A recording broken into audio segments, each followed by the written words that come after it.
मंदिर में जाकर बेलपत्र चढ़ाने बैठ गए, उससे शिव नहीं मिलेगा। ये तो साधन है परमात्मा तक पहुंचने का। शिव कैसे मिलेगा? शंकर को पाने के लिए आपको कुछ देने की जरूरत नहीं है। शंकर को पाने के लिए तो केवल शंकर की कथा कहती है कि तेरा खुद का तेरे पास कुछ भी नहीं है। जन्म मैंने दिया, मृत्यु मैंने दी, वस्त्र मैंने दिया, आभूषण मैंने दिया, धन दौलत संपदा सत्ता सारा वैभव मैं तुझे देता हूं। तेरा खुद का तेरे पास कुछ नहीं है। तेरा खुद का तो तेरे पास केवल एक अहम है, केवल एक अहंकार मनुष्य का खुद का होता है।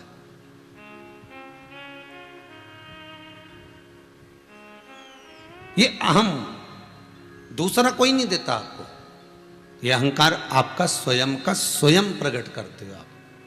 इसलिए शिव कहते हैं इस अहम को, शंकर कहते हैं इस अहंकार को आप मुझे समर्पित करिए, इस अहम को आप मुझे दे दीजिए। और जब आप अहंकार मुझे दे दोगे तो शिव कहते हैं कि मेरे बनने में देरी नहीं लगेगी।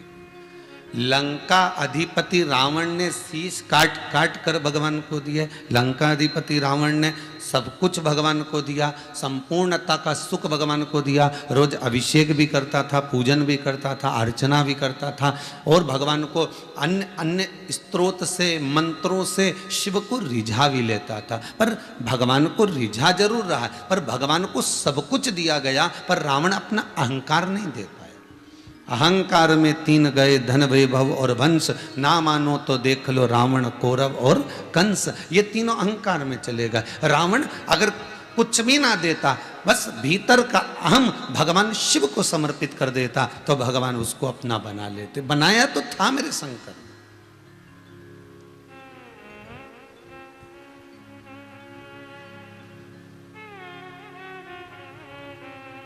हम परमात्मा को बिसरा सकते हैं पर परमात्मा हमको नहीं बिसरा सकता। हम परमात्मा को बिसरा सकते हैं पर परमात्मा हमको बिसरा नहीं सकता। हम शिव को बिसरा सकते हैं पर शिव हमको बिसरा नहीं सकता। एक पिताजी के दो पुत्र थे। बड़ा बेटा कहता पापा मुझे आपके साथ में नहीं रहना, मेरी शादी हो गई है, मेरे बच्चे हो गए हैं, अब मुझे अपनी लाइफ सेटल करना। कर ले बेटा, करो।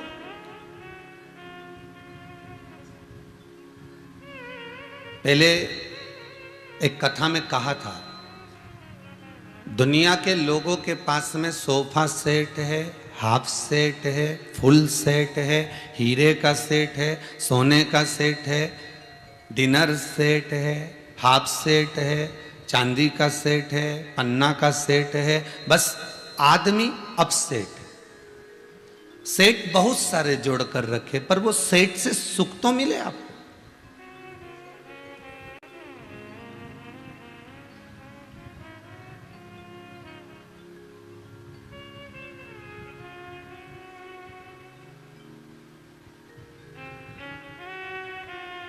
वो सेट सुख तो प्रदान करे आपको। महाराज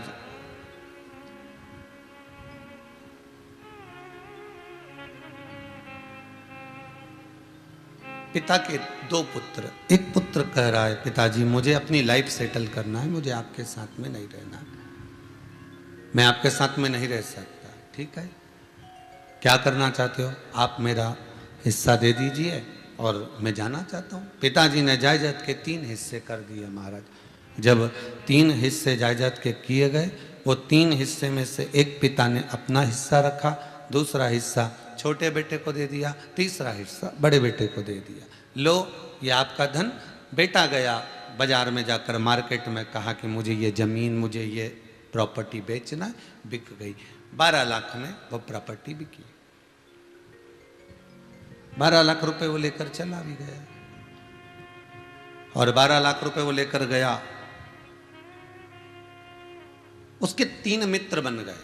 पहले भी कहा था, ताली प्रशंसा करने वाले, थाली होटल में खिलाने वाले, प्याली मैं खाने में ले जाकर पिलाने वाले।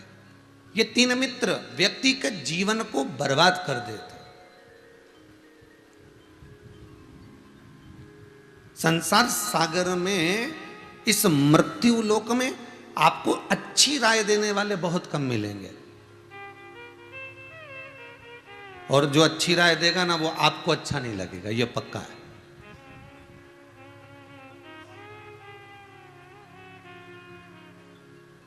अगर पति ही पत्नी से सत्य बोल देना एक आध बार तो पत्नी को बुरा लग जाए, या पत्नी पति को सत्य कह देना तो पति को बुरा लग जाए।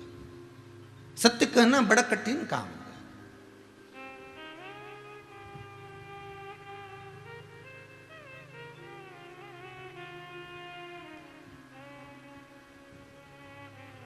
सत्य कहना बहुत कठिन है, बहुत कठिन। जब पति अपनी पत्नी से सत्य नहीं कह पाता तब वो फिर घुमा फिरा कर कहता है। जैसे एक भगोनी में एक पत्नी ने आलू रखा उबलने के लिए और आलू पका रही थी। पति आ गया रसोई घर में, क्यों ये क्या कर रही हो? आलू रखा है पर पक नहीं रहा।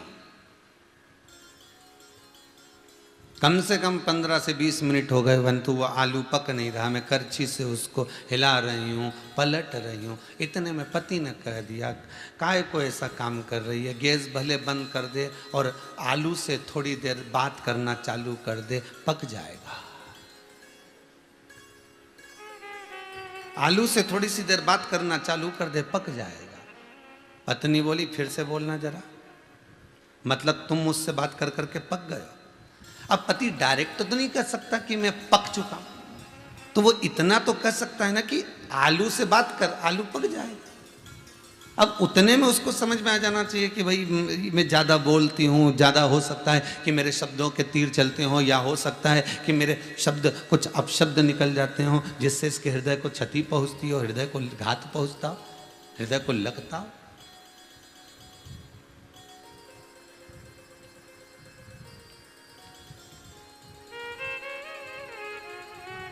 पिताजी, मैं आपके साथ में नहीं रह सकता, आप मुझे हिस्सा दे दीजिए और मैं चले जाता हूँ। ठीक है बेटा, जाओ। और बेटा हिस्सा लेकर चला। मित्रों ने बर्बाद कर दिया उसको, बर्बाद।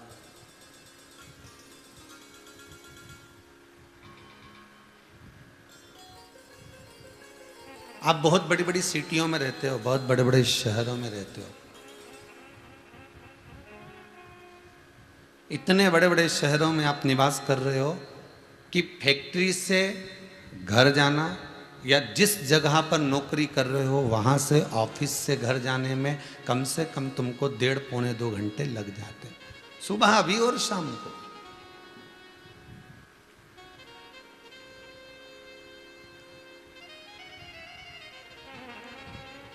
मुंबई जैसी सिटी हो ना, इंदौर जैसा शहर हो, मुंबई जैसी सिटी हो, बड़े बड़े जो शहर हैं, दिल्ली आदि का अधिक, नोएडा आदि, ये बेंगलोर आदि, इनको आप देखेंगे तो मनुष्य की जिंदगी हमको समझ में नहीं आई कि ये कमा किसके लिए रहे, आज तक समझ में नहीं।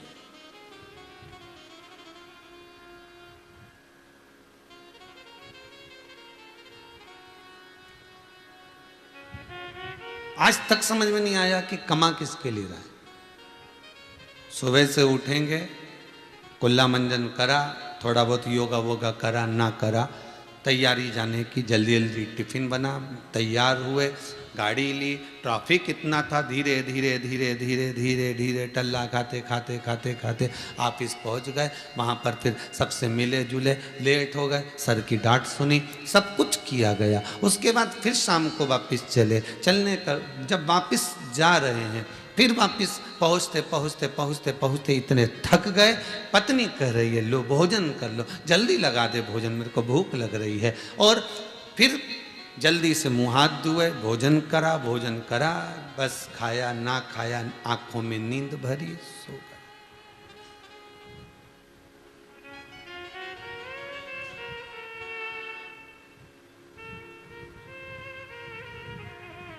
इस कोरोना महामारी ने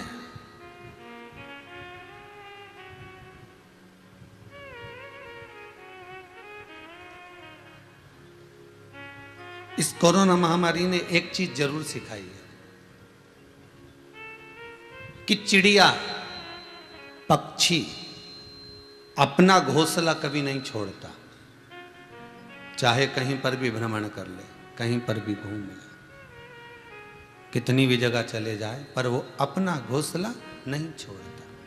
इस कोरोना महामारी ने एक एक व्यक्ति को ये सिखा दिया कि जिस गांव में तुम रहते हो, जिस नगर में तुम रहते हो, जिस शहर में तुम रहते हो, जिस जगह के तुम निवासी हो, वहाँ पर अपना एक घोंसला बनाकर जरूर रखना, क्योंकि जीवन का कोई ठिकाना नहीं। आज ये बीमारी आई, महामारी आई, तो हम लौटकर वापस चले तो गए। और बहुओं से निवेदन है, सास से, परिवार से, कुटुंब से, रिश्तेदारों से बनाकर चलना। कोरोना महामारी में आधी बहुएं तो टेंशन में पड़ गई, वापिस जाऊंगी गांव में, सास से झगड़ा करके बड़ी मुश्किल से तो मुंबई आई थी, बड़ी मुश्किल से तो मैं पुणे आई थी, बड़ी मुश्किल से तो मैं बेंगलोर आई थी, और वापस वहाँ जाऊंगी, अब मुंह क्या दिखाऊंगी, अब वो बोलेंगे क्या, सास क्या कहेगी, ताना देगी। पर जो समझदार है वो कभी ताना नहीं देता, वो कभी नहीं कहता कि क्यों आई, वो तो बहुत अच्छा करा बेटा, वहां पर ऐसा हो रहा था तो अच्छा करा तू यहां आ गई, वो प्रेम की वाणी कहे।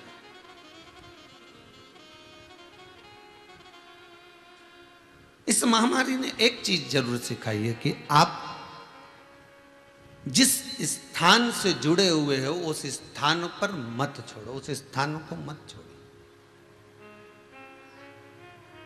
हमको भी कई लोगों ने कहा, गर्ग जी, हमको भी कई लोग कहे, कुशवाहा जी, कई लोग बोलते रहे, महाराज जी आप ये इतना बड़ा यहाँ पर गौशाला, यहाँ वृद्धाश्रम, यहाँ कुबेरेश्वर धाम निर्माण कर रहे हो, इससे तो वृंदावन में जाते, काशी में जाते, उज्जैनी जाते, ओमकारेश्वर जाते, हरिद्वार जाते, इतना रुपया यहाँ लगाया जंगल के अंदर, रोड से भी इतनी दूर, कौन आएगा कौन जाएगा, वहाँ लगाते तो कम से कम बड़ा सारा भवन बनाते, कहीं एसी के कमरे बना देते तो 2-2, 4-4 हज़ार रुपये रोज का आता, और बढ़िया मालूम पड़े मंदिर भी चलता और लोग भी आते रहते और दान भी मिलता रहता। बनाना था तो वहां बनाना था, यहां जंगल में क्यों बनाया?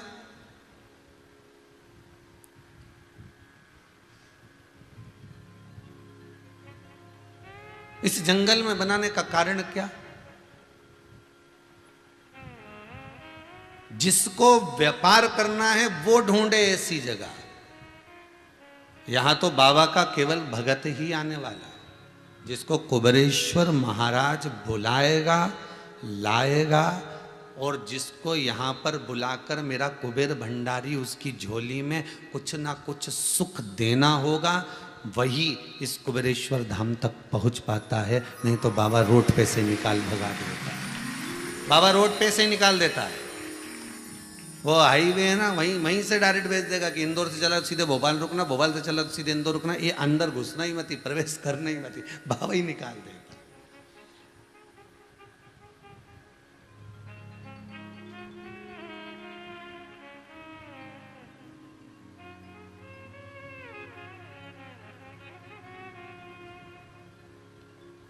उसके सिवा कौन है?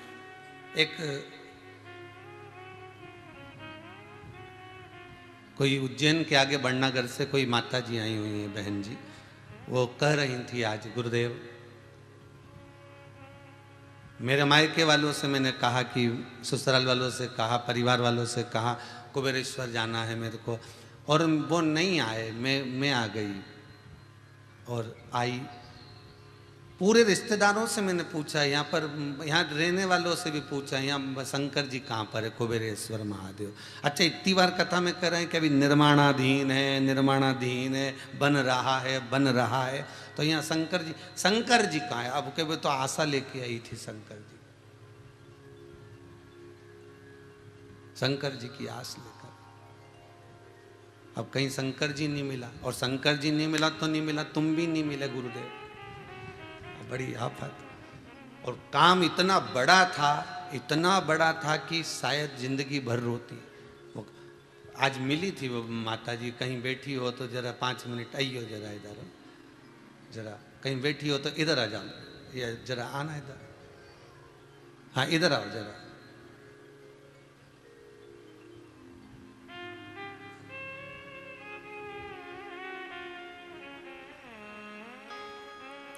रो मती, बस आओ बाबा की, हमें बाबा ने बुलाया, इससे बढ़कर कोई सुख नहीं है। आप वैसे तो यहाँ पर किसी का आना अभी अलाउ नहीं है कोरोना महामारी में। एक जरा माइक दीजिएगा, रोइए नहीं, बताओ बाबा की कृपा कितनी हुई है आप पर, देखो, लीजिए माइक, बोलो तो सही, हुआ क्या ये बताओ। आप यहाँ पर आई थी तो ना बाबा मिले ना हम मिले, फिर कौन मिला आपको, जरा बताइएगा। आपने बोला कि कंकर में शंकर है, तो मैंने उनको ही पूछा। मैंने कहा कि बस आप मेरा काम कर दो। कंकर कहाँ से ले गई थी? वो ये शामी के पेड़ के नीचे से यहीं से उठा के ले गई, बहुत बढ़िया, मतलब भोलेनाथ को पकड़ के ही ले गई, पक्का है। बाबा ने काम कर दिया ना आपका, सुख मिल गया ना, बस जो काम के लिए ले गई थी वो बाबा को वापस भेजा कि नहीं भेजा? भेज दिया ना, तीसरे महीने में वापस भी भेजा। 3 महीने में वापस भेज दिया, बस तो फिर अब जाके बैठ जाओ भाई। यही बाबा की कृपा, यही कृपा क्या होती है, करुणा क्या होती है, उसका चित्त वृत्ति आपका अगर बाबा से लगा हुआ है, शिव के चरणों में आपका यदि ध्यान लगा हुआ है। हम कहते कई बार कि इस भूमि पर जो आया है वो 3 महीने में वापिस आया है, ये भूमि का प्रताप है। अब हमसे लोग कहें कि आपको बनाना था हरिद्वार में, आपको बनाना था काशी में, आपको बनाना था उज्जैनी में, आपको बनाना था वहाँ, पर बाबा को अगर यहाँ बैठना होगा, मेरे कुबेर भंडारी को यहाँ बैठना होगा, कुबेरेश्वर धाम को, भले वो यहाँ नहीं बैठा, पर उसका ये जो ब्राह्मण यहाँ अनुष्ठान करते हैं, ब्राह्मण यहाँ पूजन करते हैं, यज्ञ करते हैं, श्री शिवाय नमस्तुभ्यम का जाप करते हैं, स्मरण करते रहते हैं, भजन करते रहते हैं, आप लोग भी अपने दिल से बाबा का जो नाम जपते रहते हो, तो कुछ तो भूमि का प्रताप है।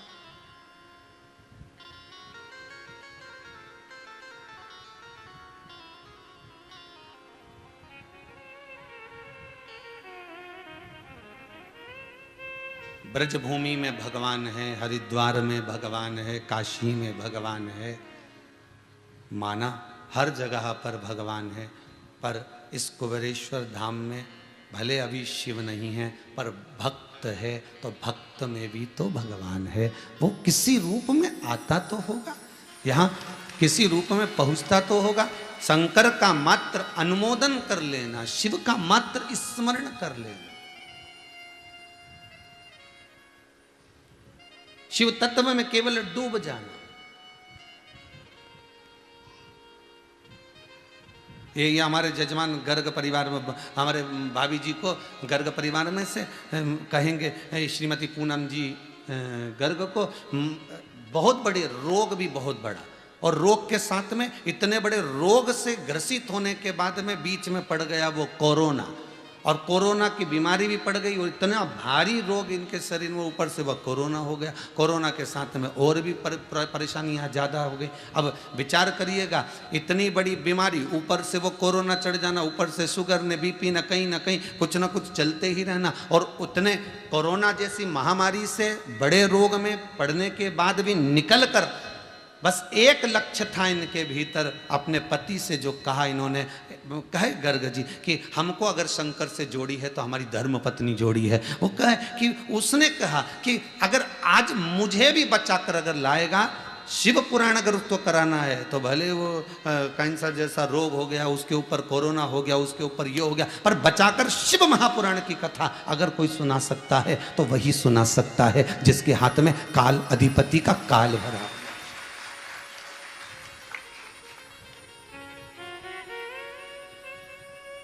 जिसके भीतर, फिर कहूंगा, घड़ी बेकार हो जाए तो किराने की दुकान पर मत जाना, घड़ी बेकार हो जाए तो कपड़े की दुकान पर मत जाना, घड़ी बेकार हो जाए तो लकड़ी की दुकान पर मत जाना, घड़ी बेकार हो जाए तो कहीं कपड़ा आदि की जगह पर मत जाना, घड़ी की दुकान पर जाना तो घड़ी ठीक हो जाएगी। उसी तरह ये काल, ये समय, ये नक्षत्र, ये घड़ी, ये पल, ये समय, ये तिथि, ये वार, सब कुछ बनाने वाला मेरा महाकाल महादेव है। अगर तुम्हारी भी घड़ी बेकार चल रही है, तुम्हारा भी समय बेकार चल रहा है, तुम्हारी घड़ी पल समय अभी अच्छा नहीं चल रहा, लोग कहते हैं अभी यार तुम्हारा समय अच्छा नहीं है, तुम्हारा ये ग्रह बेकार है, तुम्हारा, तो जो घड़ी अच्छी नहीं चले, पल अच्छा नहीं चले, समय अच्छा ना चले, तो कहीं मत जाना, किसी की दुकान पर मत जाना, एक दुकान पर जाना, और वो देव अधिदेव महादेव के दरवाजे पर जाना। वो काल सुधार देगा, वो घड़ी सुधार सकता है। काल अधिपति महाकाल तुम्हारा काल सवार सकता।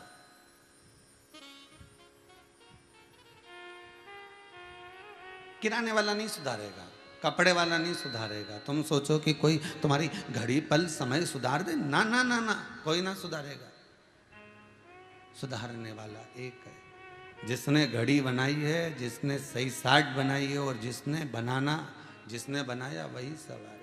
जिस कंपनी का माल है उसी कंपनी में भेजो ना दादा। हमारे यहाँ तो CFL का बल्ब खराब हो जाता है आश्रम में, तो उस पर तारीख लिखी रहती है। हम तुरंत के बंटी जरा देख तो रहे, यार CFL का बल्ब क्यों बेकार हो गया? तो बंटी के गुरुदेव वहाँ में तारीख लिखी है पर उससे पहले बेकार हो गया। तो हमने कहा कौन लाया था? तो क्या आकाश लाया। तो आकाश को पकड़ा, क्यों? बल्ब कहाँ से लाया? तो क्या वहाँ से लाया। तो क्या किसने दिलाया? तो क्या नंदलाल भैया ने। तो क्या नंदलाल के पकड़ो। और नंदलाल जी के पकड़ा तो कि बल्ब कहाँ से आया? तो उसकी दुकान से आया। तो कि ये कंपनी का माल वापस कंपनी में भेजो, तारीख से पहले क्यों बेकार हो गया? तो तुम भी तो कह सकते हो। जब पैदा हुआ था तो क्या कहा था कि जन्म लेगा, तेरे जन्म से लेके मरण तक का सारा काम मेरा है। तो ये बल्ब बीच में गड़बड़ कैसे हो रहा है? ये व्यापार क्यों नहीं चल रहा? ये शरीर क्यों गड़बड़ हो रही है? बल्ब ये बुझ बुझ क्यों कर रही है?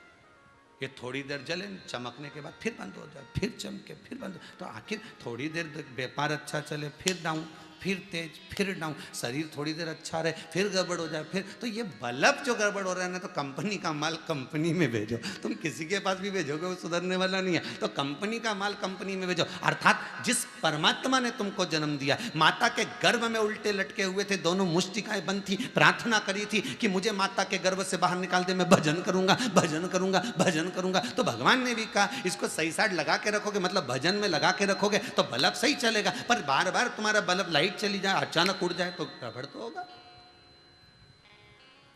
करना था भजन, कर गए भोजन। भगवान भी कहे वोल्टेज तेज हो गया ना, उड़ गया। इसमें कंपनी का कोई दोष नहीं है, दोष तुम्हारा है। इसमें वो इतना बड़ा डब्बा आता है, क्या बोलते हैं उसको, वोल्टेज सही करने वाला। क्या रे भदौरिया जी, क्या बोला? हाँ, स्टेबलाइजर, वो लगा लो बस। तो स्टेबलाइजर क्या है? ये शिव पुराण। अभी तुम जितने लोग कहीं घूमने जाते होगे ना, जितने आस्था चैनल पर सुन रहे हो, जितने मोबाइल पर सुन रहे हो, फेसबुक यूट्यूब पर सुन रहे हो, बहुत अच्छे से सुनना। जितनी जगह तुम घूमने जाते होगे, बड़ा सा स्पीड ब्रेकर आता होगा। बोलो स्पीड ब्रेकर आता कि नहीं आता? स्पीड ब्रेकर काहे के लिए बनाया गया?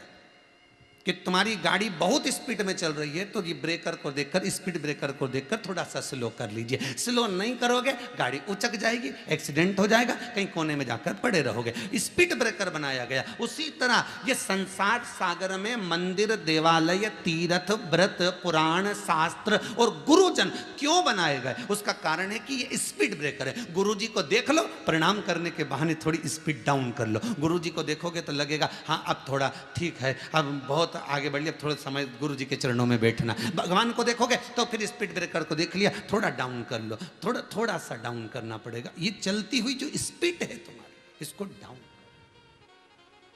अहंकार, काम, लोभ, आसक्ति, वासना, तृष्णा, ये बहुत तेज चलता, बहुत तेज।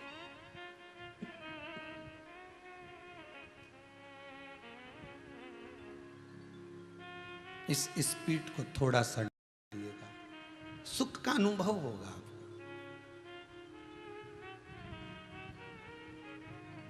और वो सुख, वो आनंद जीवन का सर्वाधिक सुख होगा, सर्वाधिक सुख। एक बार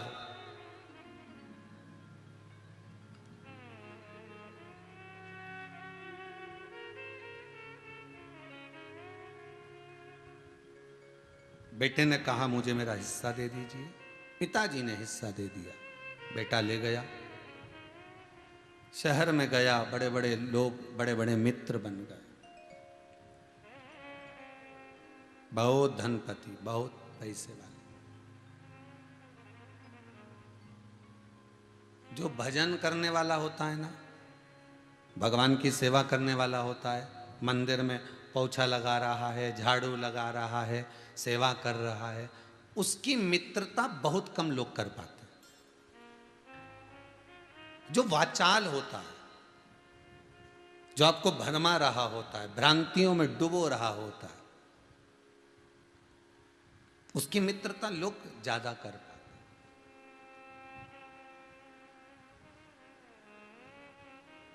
उसकी मित्रता लोग ज्यादा करते। अब बहुत मित्र बन गए, सब बर्बाद कर दिया। जो धन लेकर गए थे सब उजाड़ दिया, थोड़े ही समय में उजड़ गया। कितनी प्रार्थना कर कर लाया था, पिताजी मुझे अलग रहना है, मेरी लाइफ सेटल करना है। अच्छा, लाइफ सेटल करना था कि मेंटल करना थी, वे तो वो जानता है। ले गया, बर्बाद हो गया। और बर्बाद हुआ तो हुआ, सब नष्ट कर लिया सब। मित्र से कहा मेरे पास कुछ भी नहीं बचा, मेरा मकान तक नहीं है, मेरा घर तक नहीं, अब मुझे मेरे गांव तक जाना है, पर मैं जानता हूं कि मेरे पिताजी मुझे जूता मारकर भगा देंगे, मेरा भाई भी मुझे उंगली उठाएगा, गालियां देगा, अपशब्द कहेगा और भगा देगा। पर जाऊं तो आखिरी में जाऊं कहां, कुछ खाने के लिए बचा नहीं है। तो मेरा मन है कि अब मैं अपने गांव वापस जाना चाहता हूं। ठीक है, थोड़ा सा पैसा दे दो रिजर्वेशन का, टिकट का। नहीं, हम नहीं दे सकते, हमारे पास नहीं है। मना कर दिया, नहीं दिया। पैदल चला, पैदल, जैसे कोरोना महामारी में लोग जा रहे थे ना, पैदल पैदल चला। अब आस लगा कर जा रहा है कि वहां जाऊंगा, रहेंगा कि नहीं रहूंगा, लोग मुझे रखेंगे ना रखेंगे। यहाँ इतनी बड़ी सिटी में रहता था, इतना खर्चा करता था, ऐसा करता था। अब पैदल चल दिया, पोटली सिर पे रखकर, सामान सिर पे रखकर चला जा रहा। पहुंच गया घर। पिताजी खेत पर काम कर रहे थे। पिताजी ने देखा, खेत पर काम करते हुए पिता देखते, और पिता जब देखा, दोनों हाथ पिता ने फैलाया, बेटे को हाथ फैलाकर अपने हृदय से लगा लिया, अपने हृदय से। बेटा रो पड़ा, खूब खूब रोया। पिताजी सब बर्बाद कर दिया मैंने, जो हिस्सा दिया था आपने सब बर्बाद कर दिया। पिताजी कहते हैं कोई बात नहीं, धन बर्बाद हुआ है ना, तू तो बर्बाद नहीं हुआ। व्यक्ति के जीवन में पैसे की कमी आती है, धन की कमी आती है, संपदा की कमी आती है, वैभव की कमी आती है, सत्ता की जब कमी आती है, तो उसका चित्त, उसकी वृत्ति, उसका मन ये विचार करता है कि अब मैं मर जाऊं तो अच्छा है।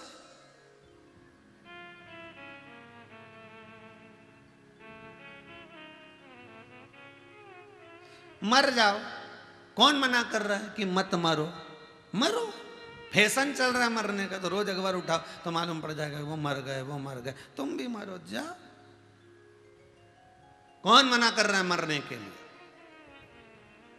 पर मरने का तरीका थोड़ा सा चेंज करो, थोड़ा सा चेंज। कितनी यहाँ तो पहले के इलाज में आज के इलाज में चेंज हो गया। पहले की दवाई आज की दवाई चेंज हो गई, पहले की गोली आज की गोली चेंज हो गई, पहले की डिजाइन आज की डिजाइन चेंज हो गई, पहले की कट आज के कट चेंज हो गए। तो कितनी चीज चेंज हुई, तो मरने का वही तरीका क्यों कि बस खा लो और मर जाओ, ट्रेन के नीचे सो जाओ, बस में से कूद जाओ, ऊपर से छत से नीचे कूद जाओ, या रस्सी बांध कर मर जाओ। ये सब तरीके तो ओल्ड है, पुराने।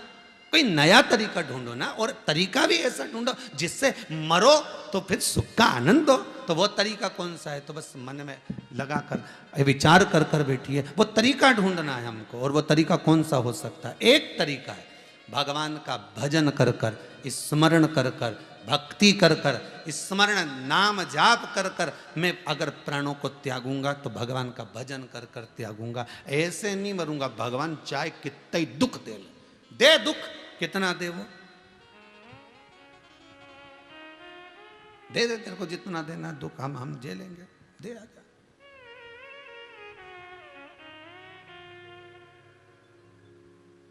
दुख में रोना सबको आता है, बोला आता है कि नहीं आता?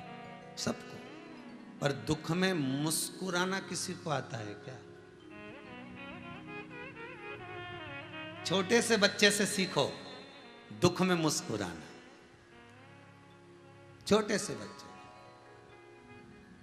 थोड़ी देर मम्मी ने तुझे कूटा पीटा और थोड़ी देर रोया और रोने के बाद तुरंत ऊँ करता करता अंदर गया और कोई खिलौना उसको मोबाइल वगैरह मिल गया और उसने गेम में लगा और मुस्कुराना चालू कर दिया। बस ये जीवन होना चाहिए। छोटे से बच्चे से सीखे।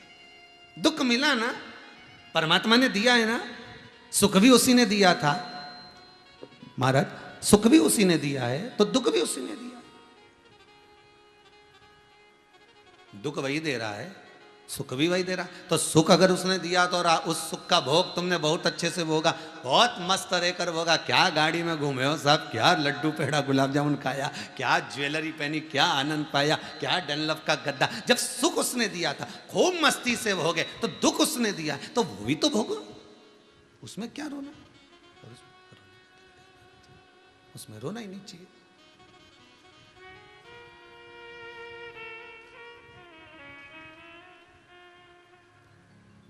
देने वाला वो है।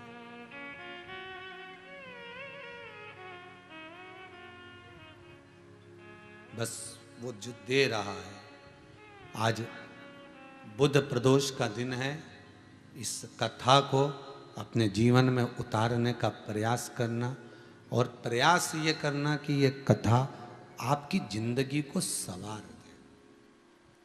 भटकने का रास्ता नहीं पकड़ना हमको। भरवाने वाले, दुनिया में भटकाने वाले ढेर सारे मिलेंगे, तुमको बहुत भटकाएंगे। ये करो।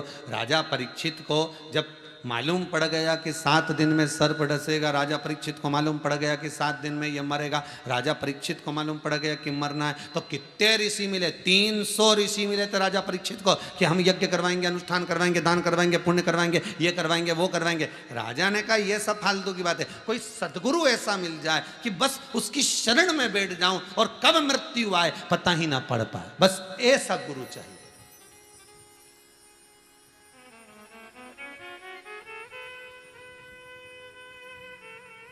गुरु भी हो तो ऐसा हो जो सतमार्गी हो।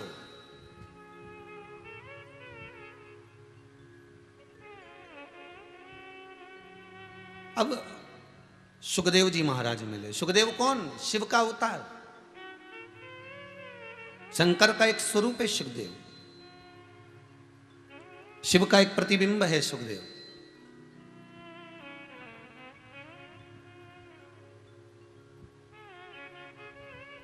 शंकर का एक प्रतिबिंब है सुखदेव, वो सुखदेव जी महाराज। और कहा राजन, मेरे पास में ना तो कोई मंत्र है, मेरे पास में ना कोई साधन है, मेरे पास में तो केवल एक चीज है। ये कथा में सुना देता हूं आपको, आप सुन लो। हो सकता है अगर आपकी चित्त वृत्ति परमात्मा में रम गई तो दुख तो नहीं होगा। अब जितने मिले थे वो सब कह रहे थे राजन हम तुम्हें बचा लेंगे, पर ये कह रहा है कि मैं तुम्हें बचाऊंगा नहीं। ये कह रहा हूं कि मरना तो पड़ेगा पर दुख नहीं होगा, तकलीफ नहीं होगी, कष्ट नहीं होगा। इतना विश्वास रखता हूं। शंकर का भजन करने वाला व्यक्ति, शिव का स्मरण करने वाला व्यक्ति दुखी हो सकता है। दुख है, कर्म का भोग है तो भोगना तो पड़ेगा। शिव का भजन करने वाला दुखी हो सकता है पर जगत से हार नहीं सकता, क्योंकि शंकर उसके पीछे बल देने के लिए तैयार खड़े रहते हैं, उसको सपोर्ट करने के लिए शिव तत्पर खड़े रहते हैं कि ये मैं तुझे बल प्रदान कर रहा हूं, मैं तुझे ये आनंद प्रदान कर रहा हूं, ये तुझे मैं सुख प्रदान कर रहा हूं। हारेगा नहीं वो।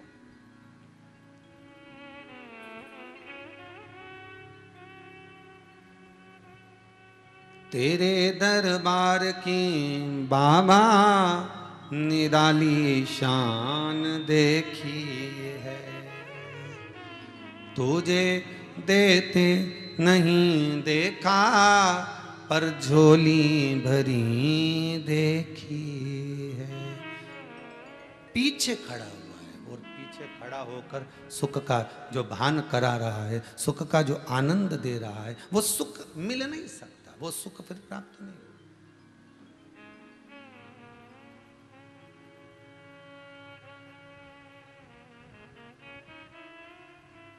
प्रदान करने वाला वो शिव।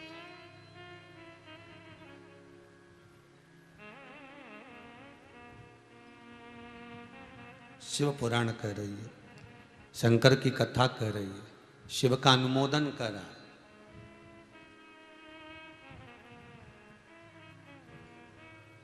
माता पिता परमात्मा और गुरु अपने शिष्य को, भक्त को कभी नहीं भूलते। कौन नहीं भूलते? ध्यान दीजिएगा, माता पिता सतगुरु और परमात्मा कभी नहीं भूलेगा। पति और पत्नी का संबंध हुआ, शादी हुई, विवाह हुआ, मंगल पानी ग्रहण संस्कार हुआ, विवाह हो गया, मालूम पड़े कुछ दिन के बाद में तलाक हो गया, तलाक होने के बाद उसका विवाह अलग हो गया, इसका विवाह अलग हो गया। 2 साल 4 साल 6 साल 5 साल में आप भूल सकते हो, वो अपनी जगह पर, क्या भूल जाओ। पर माता पिता सतगुरु परमात्मा, ये एक बार जो परमात्मा, एक बार जो संबंध बन गया, एक बार जो संबंध सम्मुख में आ गया, वो संबंध फिर खत्म नहीं होता, वो संबंध फिर समाप्त नहीं होता।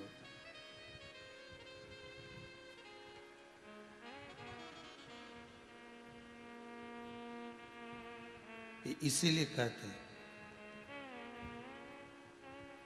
कि अगर संसार के लोगों के साथ में संबंध बनाओगे, रिश्ते बनाओगे, तो कब टूट जाए मालूम नहीं पड़ेगा। एक बार देवाधिदेव महादेव के साथ में अगर संबंध बन गया, रिश्ता बन गया, तो वो रिश्ता कभी टूटता नहीं है, जन्मों जन्म तक। आज भी देख लो आप, जितने लोग आस्था चैनल पर कथा सुन रहे हैं, जितने मोबाइल पर कथा सुन रहे हैं, फेसबुक यूट्यूब पर कथा श्रवण कर रहे हैं, जितने लोग इस कथा में रमण कर रहे हैं, जितने लोग इस पावन शिव महापुराण की कथा के रस तत्व को सुन रहे हैं, ये सब कौन है? जितने भी लोग इस कथा से जुड़े हुए हैं, कथा को श्रवण कर रहे हैं, 2 बजती नहीं है, कथा खोल कर बैठ जाते हैं। 5 बजे तक पानी का लोटा गिलास तक साथ में लेकर बैठते कि नहीं अब हटना नहीं है। कुर्सी पर बैठ गए तो कुर्सी पर, जमीन पर बैठ गए तो जमीन पर, सोफा पे बैठ गए तो सोफा पर, पलंग पर बैठ गए तो पलंग पर, यहाँ तक कि गद्दा तकिया तक लगा के बैठे ना, आराम से जाना नहीं पड़ जा, कथा सुनना। कथा चित्त में जो लग गए तो क्या समझोगे इनको, क्या जानोगे इनको कि ये केवल मनुष्य नहीं, मानव नहीं, ये शंकर के रिश्तेदार हैं जो पूर्व समय से चले आ रहे हैं। शिव की कथा में वही चित्त लगा सकता है, शंकर की कथा में उसी का मन लग सकता है जो शंकर का संबंध रखता हो। ढेर शादी होती है साहब, ढेर शादी। हर शादी में तुम जाते हो? नहीं। जहां तुम्हारी अच्छी पटे, रिश्तेदारी अच्छी हो, संबंध अच्छा हो, वहां पर तुम तुरंत जाते हो, लिफाफा लेके जाते हो जेब में धर के कि अपन को जाना पड़ेगा, सामान भी ले जाना पड़ेगा, कोई तसला ले जाए, कोई डब्बा ले जाए, कोई गिलास ले जाए, कोई बाल्टी ले जाए, कुछ ना कुछ लेकर जाते ही हो। संबंध अच्छा होगा तो जाना पड़ेगा, भले दूर शादी क्यों ना हो, क्यों ना हो। संबंध अगर परमात्मा से अच्छा है, शंकर से संबंध है, तो आप कैसे भी हाथ में रिमोट तक पकड़ के बैठे हो और मालूम बदलते बदलते भी शिव की कथा में पहुंच जाते हो। कई बार ऐसा होता है, तुम्हें तो मालूम ही नहीं पड़ पाता, कथा आ रही महाराज जी, ओ शिव महापुराण चल रही, शिव महाराज बाज रहा है, तो कई बार तुम्हें मालूम ही नहीं पड़ता, और नहीं मालूम पड़ता, बदलते बदलते बदलते बदलते फिर उसी जगह पर आकर टिक गए, तुरंत फोन करा, छोरी देख ले महाराज आई रिया, कथा चल रही। बियाई जी ने, सगा जी ने, सबके बोला, फोन लगा लगा के, कथा कथा कथा कथा सुनो। एक एक गली गली में, मोहल्ले में, दुकानों में, अब तो पत्नियों ने अपने अपने पतियों से भी कह दिया दुकान में भी एक टीवी फिट करा लो, पर शिव महापुराण की कथा सुनो, जीवन में उतार।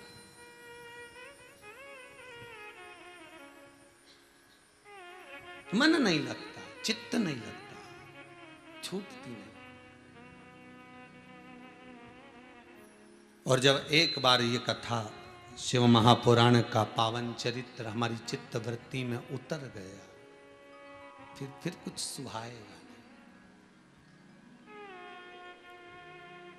जिनको शंकर जी की कथा का रस चढ़ जाता है ना, फिर वो टीवी भी खोलेंगे ना, सारा चैनल उन भी देखेंगे ना, तो फिर बाकी का तो थोड़ी देर बाद अब आ ही नहीं रहा, तुम बंद कर दो तुरंत। तो रिमोट तो ऐसा चले डट से तुरंत, ये आ ही नहीं रहा तो बंद कर दो। जैसे तुम्हारे हाथ में एक रिमोट है टीवी का और तुम बंद कर दो, उसी तरह परमात्मा के हाथ में भी एक रिमोट है तुम्हारा। भगवान भी देख लेता है सही नहीं चल रही है चैनल, बंद कर दो झट से। उसने कोरोना महामारी लगा दी, ना जाने कित्तों को निपटा दिया। कजन कितने चैनल बंद, कितने, कई कई को तो वेंटिलेटर पे रखा, कई कई को तो इन्हें एंटीना सेट करा। वेंटिलेटर पे रखना मतलब सेट करना, देखो आ जाए तो कहीं से चैनल वापिस। तो छोरे को चढ़ाया ऊपर, मतलब डॉक्टर लगा वेंटिलेटर पर, जरा घुमा तो क्या बहुत दिन से चल रही है अपन वो सेट ही नहीं हो रहा। तो 2-4 दिन तक तो वेंटिलेटर पर रखा, उसके बाद में भी नहीं हुआ तो क्या अब तो ये रिमोट से तू बंद कर दे। अब वो बंद कर दिया, फिर खत्म।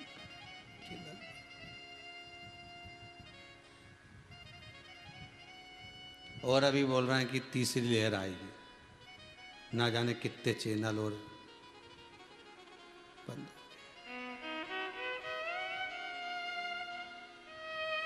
कोई भरोसा नहीं।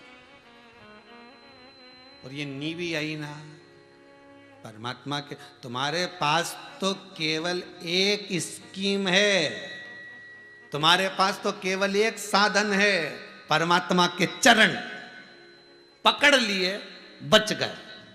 पर परमात्मा के पास निपटाने की ढेर सारी स्कीम है।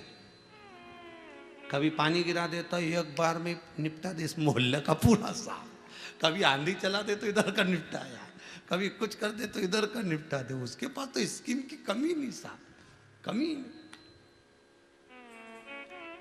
तुम्हारे पास में तो एक ही साधन है कि भगवान की चरण पकड़ ले। चलती चक्की देख कर दिया कबीरा रोए, 2 पाटन के बीच में साबुत रहा ना कोए। अब कबीरा चक्की देखकर खूब रोया, इतना रोया तो मोहल्ला इकट्ठा कर लिया और धाड़ धाड़ के रो रिया।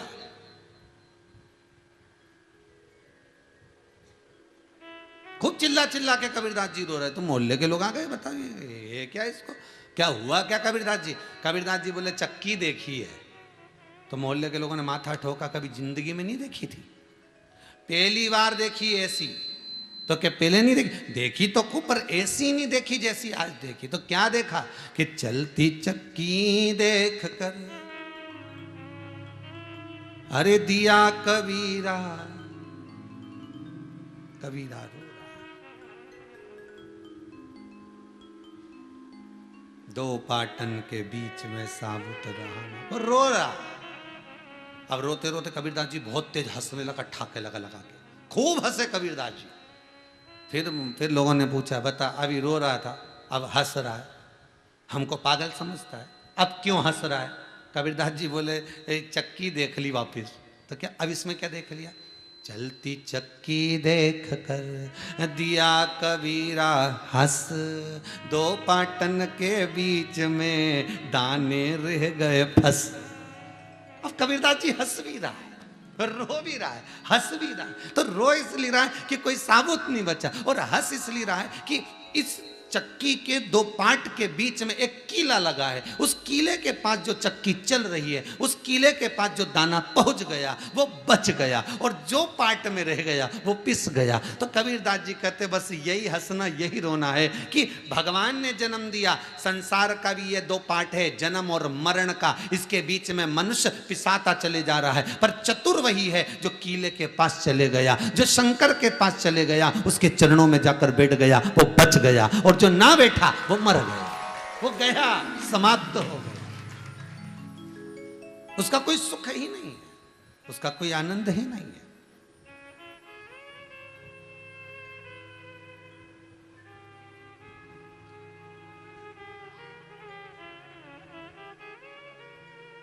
और वो सुख, वो आनंद, वो कृपा, वो दया, वो आनंद की राशि है मेरा श्री। वो आनंद की राशि मेरा शंकर, वो आनंद की राशि मेरा परमात्मा, वो आनंद की राशि है मेरा शंभू। उसके चरणों में जाकर एक बार यदि आप बैठ गए, उसके चरणों में यदि आप पहुंच गए, उसके चरणों में यदि आप जाकर विराजमान हो गए, बैठ गए, तो फिर नहीं भटक सकते, फिर तो वो सुख मिलेगा।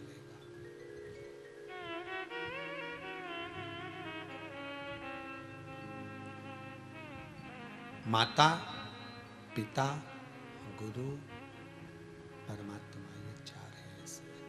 इन चार के पास में अगर आपका संबंध है, चार जगह आप रुके हुए हो, लगे हुए हो, तो वो सुख आपको मिलेगा, वो सुख का भान आपको प्राप्त होगा। चार स्थिति, माता, पिता, गुरु और परमात्मा, सारे बंधनों से मुक्त करने वाले, छुड़ाने वाले यही हो सकते। एक बड़ा सुंदर चरित्र है।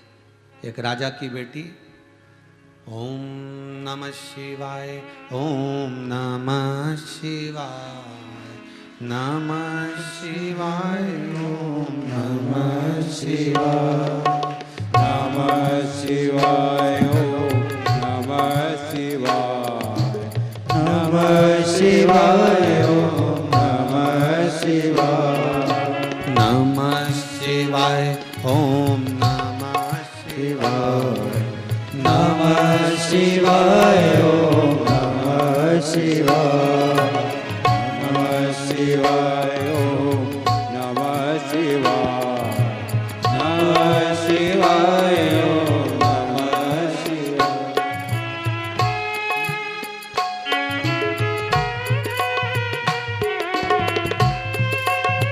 नमः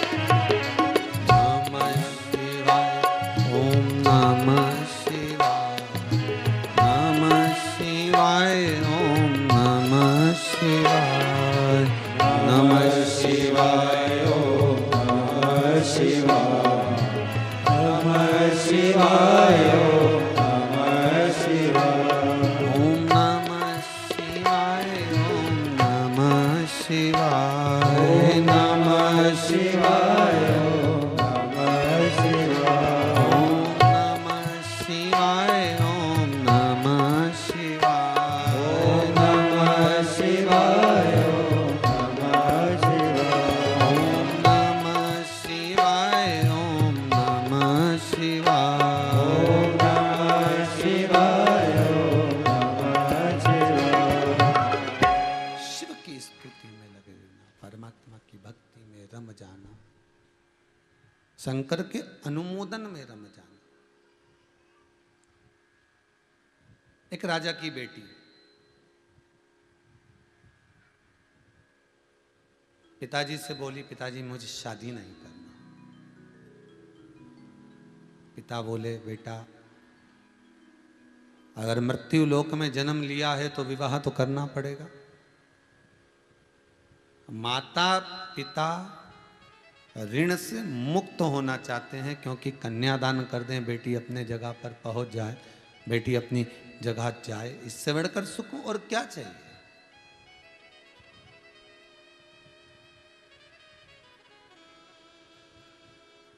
विवाह तो करना है। पर पिताजी आप कह रहे हो कि विवाह करना है, तो मैं विवाह करने को तैयार हूं, पर कुछ दिन मैं एकांत में रहकर साधना करना चाहती हूँ, भगवान का स्मरण करना चाहती हूँ, भगवत चरणारविंद के रसास्वादन को, भगवान के चरणारविंद के तात्विक सुख को मैं ग्रहण करना चाहती हूँ। आप कह रहे हो तो मना नहीं, मैं विवाह कर लूंगी, पर परमात्मा के चरण तो मुझे चाहिए। ठीक है, क्या चाहती है बोल। एक सुंदर सी कुटिया बनवा दो मेरे को, उस कुटिया में बैठकर मैं भजन करूंगी।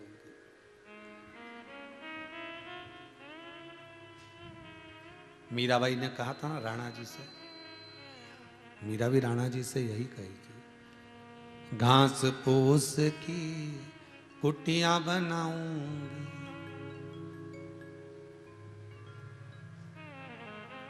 जिसमें तुलसी का रोप लगे, राणा जी तेरे महलों में आग लगे।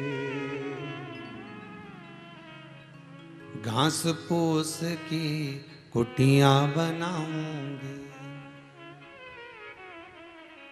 मेरे गिरधर को नितरी जाऊंगी, जिसमें तुलसी का रोप लगे, राणा जी तेरे महलों में आग लगे। मैं तो चली वृंदावन राणा, मेरे तो भाग जगे, राणा जी तेरे महलों में आग लगे। पिताजी मेरे लिए एक सुंदर सा झोपड़ा बनवा दो, उस झोपड़े में बैठकर मैं भगवान का भजन करूंगी, उस झोपड़े में बैठकर मैं भगवत स्मरण करूंगी, उस झोपड़े में बैठकर मैं भगवत नाम की चर्चा करूंगी। पिताजी ने एक झोपड़ा बनवा दिया, एक कुटिया, और बेटी को उसमें भेज दिया। बेटी पर सुन, सावधानी से रहना, जंगल के अंदर तूने झोपड़ा बनवाया, जंगल के अंदर तू रह रही है, बड़ा बड़ा सावधानी रखना पड़ेगा तेरे को, बहुत सावधानी रखना पड़ेगा, ठीक है? अरे अब बेटी जंगल में पहुंच तो गई, पहुंच गई जंगल में। अब जंगल में पहुंचने के बाद बेटी को ध्यान में आया कि मैं जंगल में तो आ गई, पर भगवान का मंत्र क्या जपूं मैं, और जपूं तो गुरु नहीं मिला मेरे को, तो गुरु कौन सा मिलेगा? अब ये जंगल में आधी रात को देख रही कि गुरु कहां मिले, अब गुरु मिले तो मंत्र दे, ढूंढ रही। काशी राज के यहाँ की यह कथा हमको प्रेरणा देती है कि इस कथा से हमको सीख चाहिए, सीख।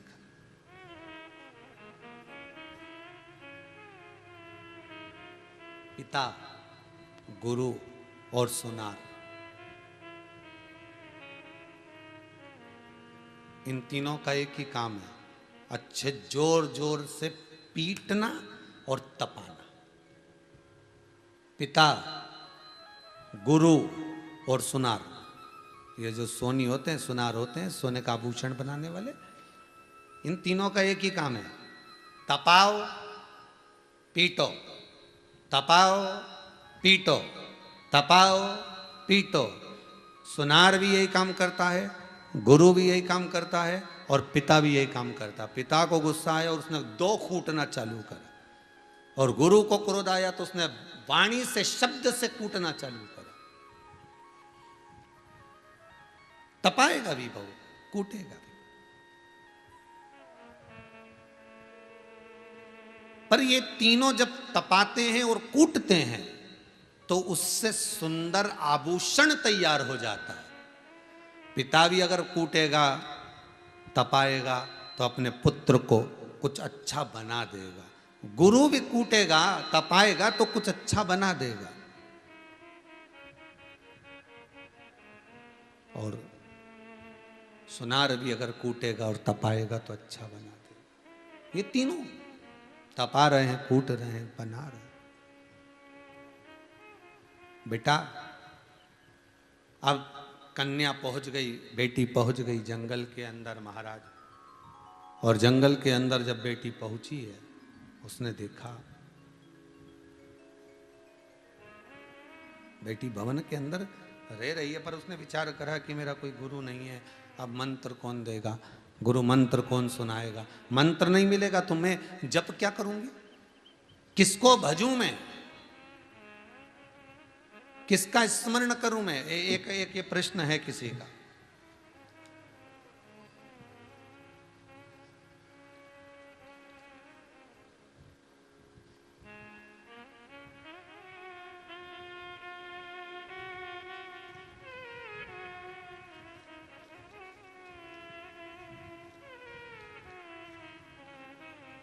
किसी ने लिखा है कि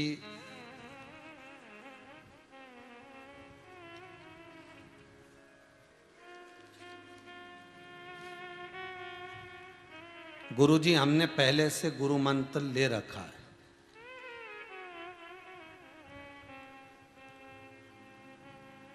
तो क्या हम एक और गुरु बना सकते हैं?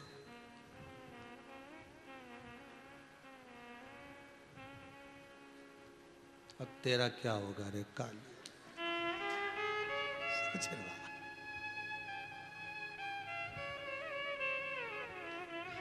ये प्रश्न भी तुम लोगों को लिखने से पहले नहीं सूझे रही कि लिख के भी दे रहे हो, तो वो भी कहां दे रहे हो कि एक गुरु है, फिर दूसरा करने की जरूरत क्या है? एक साधे सब सधे। अच्छा, इस प्रश्न के साथ में एक प्रश्न और किसी ने भी लिखा है कि मान लो हमने जिस गुरु जी से मंत्र लिया और वही गुरु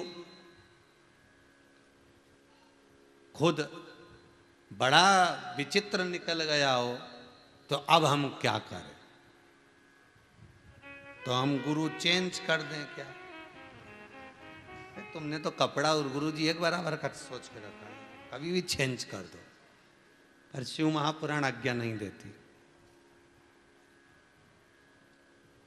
गुरु की करनी गुरु भरेगा, चेला की करनी चेला।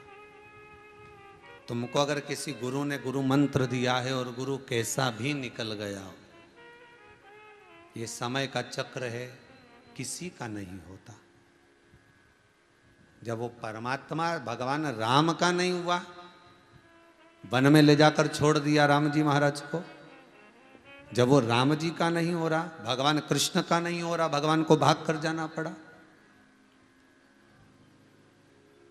मथुरा छोड़कर द्वारका चले गए भगवान, युद्ध का मैदान मेरे परमात्मा को छोड़कर जाना पड़ा। विचार करिएगा जरा,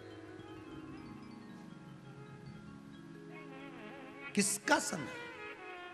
गुरु की करनी गुरु भरेगा, चेला की करनी चेला। आप गुरु करे हो, आपने गुरु मंत्र ले लिया, जिस गुरु की शरणागति आपने प्राप्त कर ली, जिस गुरु के चरणों में आप पहुंच गए, जिस गुरु के चरणों में आप पहुंच चुके हो और गुरु की शरणागति आपने अगर प्राप्त कर ली है, गुरु चरणों का अनुमोदन आपने कर लिया है, गुरु चरणों का स्मरण आपने कर लिया है और गुरु चरणों में एक बार पहुंचकर आपने गुरु मंत्र को ग्रहण कर लिया, फिर कुछ भी हो जाए आपको गुरु नहीं बदलना, चेंज नहीं करना। उसने जो मंत्र दिया है उसको जपो, जो दे दिया उसने। अभी ये कथा आ गई है कि राजा की बेटी वन में कुटिया बना कर रह रही है और गुरु नहीं है उसका। उसने सारा सामान निकाल कर रखा, निकालते निकालते उसके मन में आ गया, बताओ मेरा तो कोई गुरु ही नहीं है, मंत्र कौन सा जपूंगी मैं? अब किसका मंत्र जपूंगी इस कुटिया में रहकर? कुटिया तो पिताजी ने बनवा दी, पर जपूंगी क्या मैं? मेरा कोई गुरु ही नहीं है। एक चोर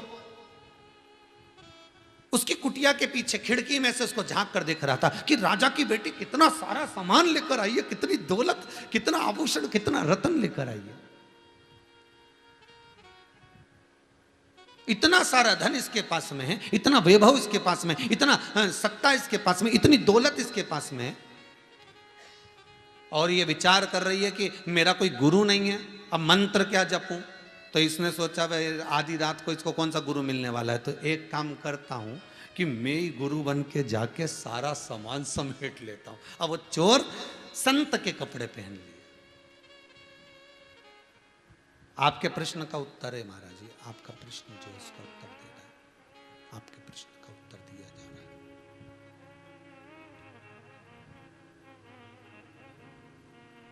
चोर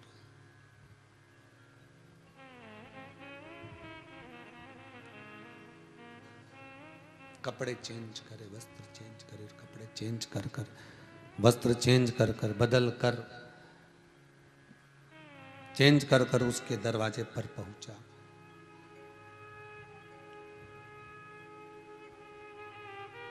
और अलख जगाया, हमें बहुत तेज प्यास लगी है, पानी पिला दीजिए, बहुत बहुत प्यास लगी है हमको जल चाहिए, हमें पानी पीना है, हमें पानी ला दीजिए। आवाज सुनी उस कन्या ने, बाहर आई, बाबा क्या बात है, हमको प्यास लगी है, पानी ला दो। वो अंदर जल लेने गई, लेकर आई, लो बाबा ये पानी पी लो। इतने में बाबा बोले हम तुम्हारे हाथ का पानी नहीं पी सकते, क्योंकि तुम नुगरे हो, तुमने गुरु मंत्र नहीं लिया अभी तक, तुम्हारा कोई गुरु नहीं है। उसने चरण पकड़ लिए, गुरुदेव आप बिल्कुल सत्य कहते हो, मेरा कोई गुरु नहीं है। मैं कुटिया बनाकर रहने तो चालू कर दी, मैं कुटिया बनाकर यहां रह तो रही हूं, पर मुझे मंत्र नहीं मिला। मैं किस मंत्र को जपूं, मैं किसका स्मरण करूं, मैं किसका जाप करूं, यह मुझे नहीं मालूम।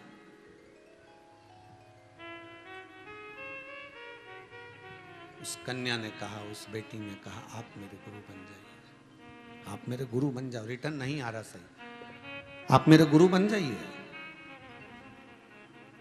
और जब आप मेरे गुरु बन जाओगे तो आप कुछ मंत्र मुझे दे दोगे, और मंत्र दे दोगे तो मेरे जीवन की सार्थकता होगी। गुरुजी कहने लगे ठीक है हम मंत्र दे देंगे, पर ऐसे मंत्र नहीं देते, पहले हमको तुम्हें समझना पड़ेगा कि तुम सही में गुरु मंत्र लेना चाहती हो कि नहीं चाहती हो।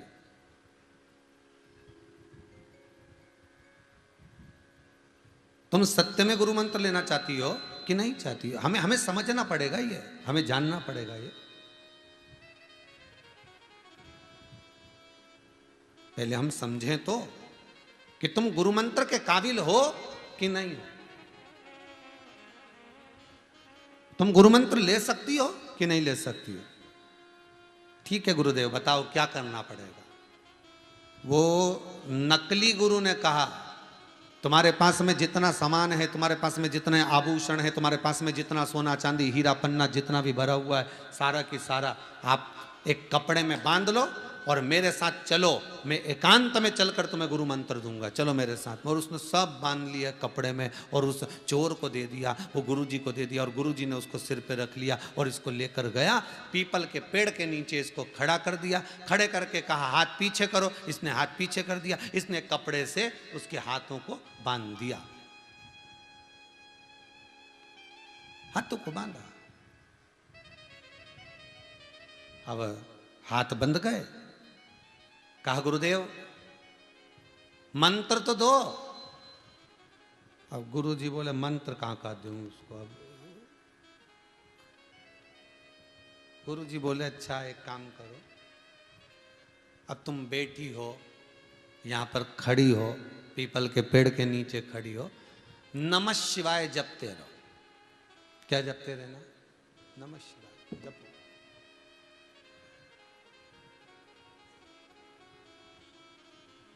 बेटी बोली गुरुदेव आपने मंत्र दे दिया, मैंने ले लिया, अब आप मेरा बंधन खोल दो। गुरुजी बोले अभी नहीं खोलेंगे, मैं आता हूं तुम्हारा बंधन खोल कर जाऊंगा, तुम यहीं रहो, नमः शिवाय जपती रहो, बंधन खोल दूंगा। शाम तक वापिस आता हूं, सुबह तक आप इंतजार करना मेरा, मैं आके आपका बंधन खोल दूंगा। ठीक है। अब ये बंधी हुई है, क्या जप रही है? नमः शिवाय जप रही, नमः शिवाय, नमः शिवाय, नमः शिवाय, नमः शिवाय जप रही।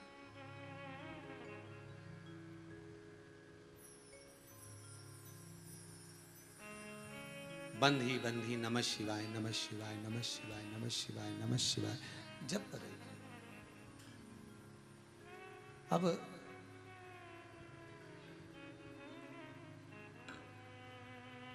तीन दिन हो गए इसको बंधे हुए। सवेरे आने वाला गुरुजी नहीं आया, शाम तक, शाम को आने वाला नहीं आया, सुबह तक इंतजार कर रही है गुरुदेव आएंगे बंधन खोल के जाएंगे, नहीं आया। 3 दिन बाद इसके पिता वहां से निकल कर जा रहे थे महाराज, और पिता जब निकल कर जा रहे थे तो पिताजी ने उस कन्या को देखा तो कहा बेटी तू यहां पर है, इस जगह पर तू है, गजब, ये कौन तुझे बांध दिया है? ला मैं तुझे खोल देता हूं, ला मैं तेरा हाथ खोल देता हूं। बेटी बोली पिताजी आपको मेरी सौगंध है, बंधन मेरे गुरुजी ने बांधा है, खोलेंगे भी वही। इतने में एक सैनिक ने आकर कह दिया, एक सैनिक ने आकर कहा कि अरे जिसने बंधन बांधा है वो गुरु नहीं है, जिसने बंधन बांधा वो चोर है। इतने में तुरंत बेटी बोली पिताजी बिल्कुल अपशब्द मत कहना, मेरे गुरु के लिए एक शब्द नहीं सुन सकती मैं, एक शब्द नहीं सुनना। आप एक शब्द नहीं कहना मेरे गुरु जी के लिए। बस बंधन खोलेंगे तो मेरे गुरु ही खोलेंगे। और पिताजी चले गए, ये नमः शिवाय जपती रही। शंकर भगवान ने तुरंत भगवान विष्णु को भेजा, जाओ एक स्त्री, एक नारी, एक कन्या, एक बच्ची 8 दिन से बंधी है, ना कुछ खाया है ना कुछ पिया है, तुम जाकर खोल कर आओ। भगवान विष्णु ने कहा देवऋषि नारद तुम जाओ। नारद जी पहुंचे। नारद जी ने जाकर जैसे ही बंधन खोलना चाहा तो इतने में बोली तुम कौन? तो क्या हम देवऋषि नारद, बंधन खोलने आए तुम्हारा, तुम अपने घर जाओ रोटी वोटी खाओ। नहीं नहीं नहीं नहीं, गुरु जी कह के गए थे मैं आके खोलूंगा, आप नहीं खोलोगे। नारद जी वापिस चले गए। भगवान विष्णु आ गए। भगवान विष्णु को भी भेज दिया। सब हार गए। 15 दिन हो गए, बंधन नहीं खुला। आखिरी में मेरा भूत अधिपति भूतेश्वर मेरा शिव आ गया। शंकर जी ने कहा बेटा मैं शिव, चलो आपका बंधन खोल देता हूं। कन्या ने कहा नहीं नहीं भोले बाबा आप बंधन मत खोलना, मेरे गुरु जी कह कर गए थे बंधन में खोलूंगा। अगर बंधन खोलेंगे तो मेरे गुरु खोलेंगे, क्योंकि बांधा उनने है तो खोलने वाले भी वही हैं। शंकर जी मन में सोचे वो चोर तो इसको लूट के चले गया और अच्छी आफत में फंसा गया। बताओ अच्छी आफत। अब इसके लिए उस चोर को ढूंढना पड़ेगा। 33 कोटि देवताओं को पृथ्वी पर भेज दिया कि वो चोटा कहीं मिले तो पकड़ो उसको, बंधन खुलवाना। वो चोर कहीं मिल जाए तो देखा जाए। और सब ढूंढने के लिए निकले, ढूंढते ढूंढते ढूंढते ढूंढते ढूंढते ढूंढते तब जाकर वो चोर मिला। शंकर जी ने उसको पकड़ा और पकड़ कर कहा चल जरा। तो क्या कहां चल? शिव जी ने कहा तू किसी को बांध कर आया था? वो तो 1 महीने पहले बांधा था। शंकर जी बोले वो 1 महीने से ही बंधी है। चोर बोला तो तुम नहीं खोल सकते थे? शंकर जी बोले हमने तो एड़ी और चोटी तक का दम लगा लिया खोलने के लिए, पर वो कहे कि खोलेगा तो गुरु ही खोलेगा। आप चलो और चलकर बंधन खोलो। चोर को पकड़ कर ले गए शंकर भगवान। चोर ने बंधन खोला, राजा की बेटी चरणों में पड़ गई। गुरु गोविंद दो खड़े काके लागू पाय, बलिहारी गुरु आपकी, जिन गोविंद दियो बता। कन्या ने चरण पकड़ लिए। गुरुजी बोले, चोर बोला बेटी मेरे चरण क्यों पकड़ रही है? पकड़ना है तो परमात्मा के पकड़ना। बेटी कहती है गुरुदेव गजब के गुरु हो आप, ऐसा मंत्र देके गए कि नारद विष्णु इंद्र शंकर सब मिलकर गजब का मंत्र दिया। गुरु कैसा भी हो, अगर बंधन में एक बार गुरु ने बांध लिया ना तो वो परमात्मा से मिला जरूर देता है। कैसे भी मिलाएगा, कितना भी साम दाम दंड भेद सब लगा देगा, पूरा प्रयास कर लेगा, पर वो उसको मिला देगा।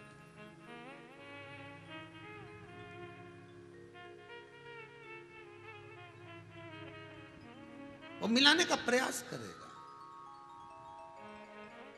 और बस हमें शिव महापुराण की कथा कहती है गुरु कैसा भी हो वो कुछ भी करे, गुरु की करनी गुरु को भरना। आपको उससे मतलब नहीं रखना है कि गुरु क्या कर रहा है, आपको तो केवल भगवत भजन में मन को चित्त को वृत्ति को लगा कर रखना है कि दिल तुझको दिया ओ भोलेनाथ, दिल तुझको दिया ओ भोलेनाथ, दिल भोलेनाथ दिल तुझको दिया ओ भोलेनाथ। मेरे ओ भोलेनाथ, ओ भोलेनाथ, मेरे ओ भोलेनाथ, ओ भोलेनाथ, मेरे ओ भोलेनाथ, ओ भोलेनाथ,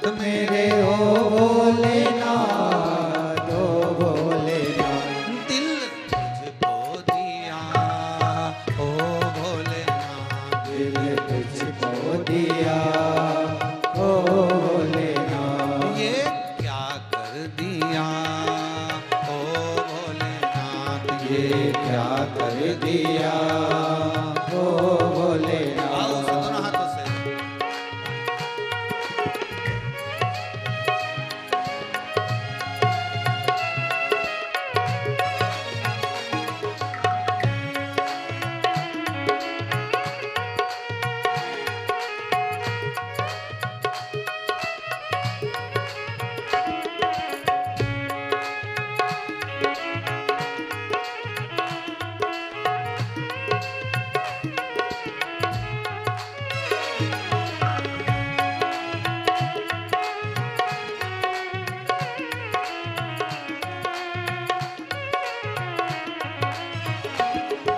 आओ से बड़े प्रेम से, आनंद से, दोनों हाथों से ताली से बजाते हैं।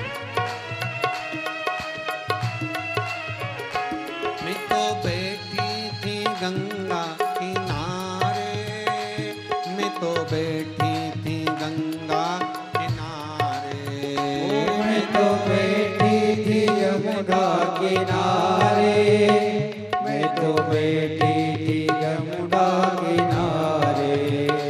मैं तो बैठी थी गंगा किनारे, मैं तो बैठी थी गंगा किनारे, मैं तो बैठी थी गंगा किनारे, मैं तो बैठी थी गंगा किनारे। ऐसा धक्का दिया ओ भोलेनाथ, ऐसा धक्का दिया ओ भोलेनाथ। दिल तुझको दिया ओ भोलेनाथ, दिल तुझको दिया ओ भोलेनाथ। मेरे ओ भोलेनाथ, ओ भोलेनाथ, मेरे ओ भोलेनाथ ओ भोलेनाथ। मेरे ओ भोलेनाथ, ओ भोलेनाथ, मेरे ओ भोलेनाथ ओ भोलेनाथ। दिल तुझको दिया ओ भोलेनाथ, दिल तुझको दिया ओ भोलेनाथ।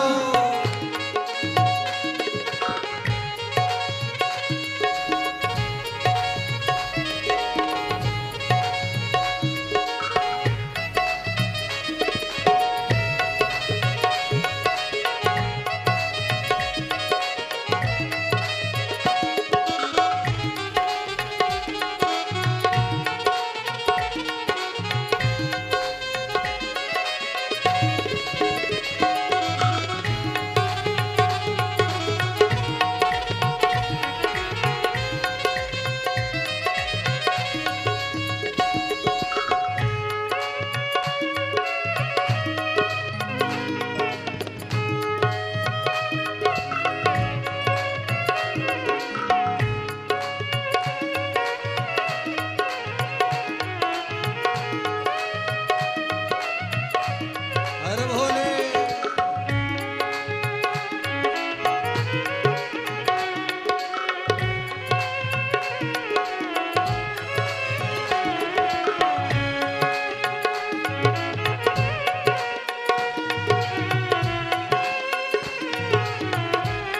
ए हो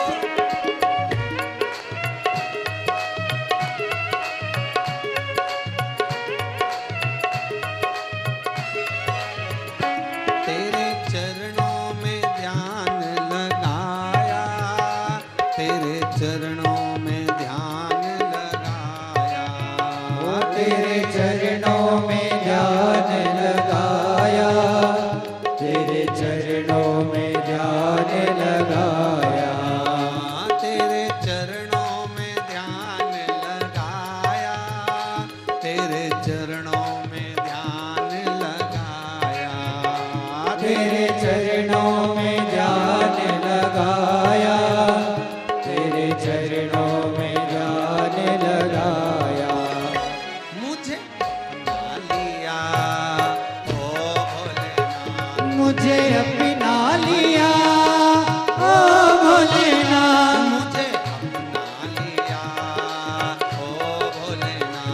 मुझे अपना लिया ओ भोलेनाथ, ओ दिया ओ भोलेनाथ, दिल तुझको दिया ओ भोलेनाथ, मेरे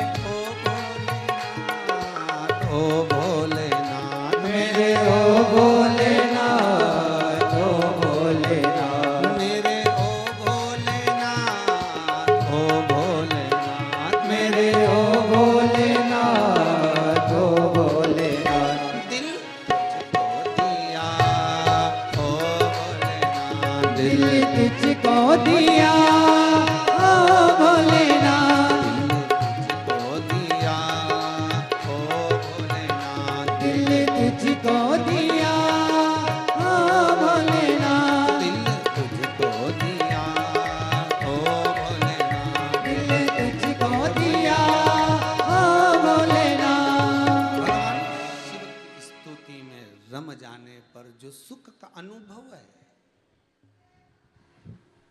किसी भी रूप में शंकर मिल जाए, बस शिव का अनुमोदन, शिव का स्मरण, शिव हमको प्राप्त हो जाए, किसी भी रूप में हो, कैसे भी मिले।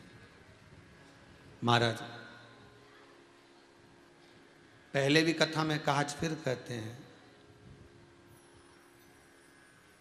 कि शंकर जगत का गुरु है, शंकर जगत का शिक्षक है, शंकर सतगुरु प्रदान करने वाला है, शंकर सर्वाधिक सुख प्रदान करने वाला है। उस शिव को पहचानना बड़ा कठिन है, बड़ा कठिन।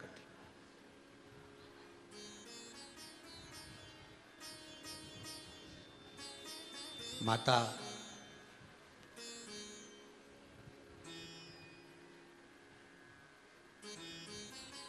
सती बिना गुरु मंत्र के चली गई थी। माता सती बिना गुरु मंत्र के माता सती चली गई, और बिना गुरु मंत्र के गई, इसलिए जो गति हुई, जो अग्नि में जलकर भस्म हुई, उसका कारण केवल इतना ही था। अगर गुरु मंत्र लिया होता सती ने, अगर माता सती गुरु का स्मरण करी होती, गुरु नाम का जाप करी होती, गुरु मंत्र में डूबी होती, तो शायद सती मैया अगर प्राण त्यागती तो यज्ञ की अग्नि में नहीं त्यागती। यज्ञ की अग्नि में कभी सती प्राण नहीं त्यागती, पर गुरु मंत्र नहीं था, विद्वत्ता नहीं थी। कूदी भी तो क्रोध की अग्नि में, यज्ञ की अग्नि में कूद, प्राण चले।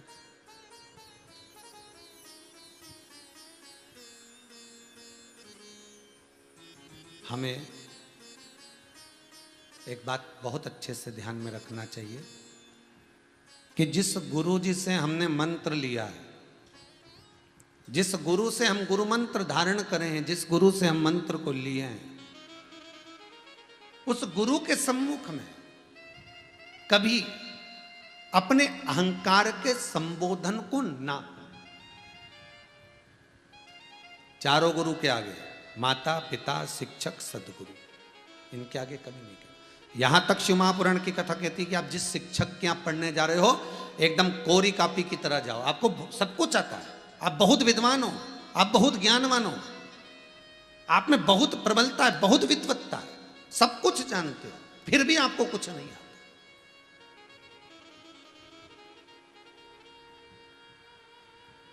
हमें तो मालूम ही नहीं साहब, हमको नहीं आता। ये बहुत अच्छे से समझाना, टीचर से कहना, शिक्षक से कहना, और बच्चे से निवेदन है, स्टूडेंट से निवेदन है, वो कभी टीचर के सामने मत कहना कि मेरे को ये आता है। नहीं, सीखने को कुछ नया मिलेगा, कुछ नया प्राप्त होगा, और गुरु कुछ नया देने का प्रयास करेगा। सती मैया नहीं ले पाई थी गुरु मंत्र, इसलिए यज्ञ की अग्नि में सती माता को कूदकर समाप्त होना पड़ा। अगर सती मैया में अगर गुरु मंत्र लिया होता और गुरु का ज्ञान माता सती के भीतर अगर उतरा होता, उतरा हुआ,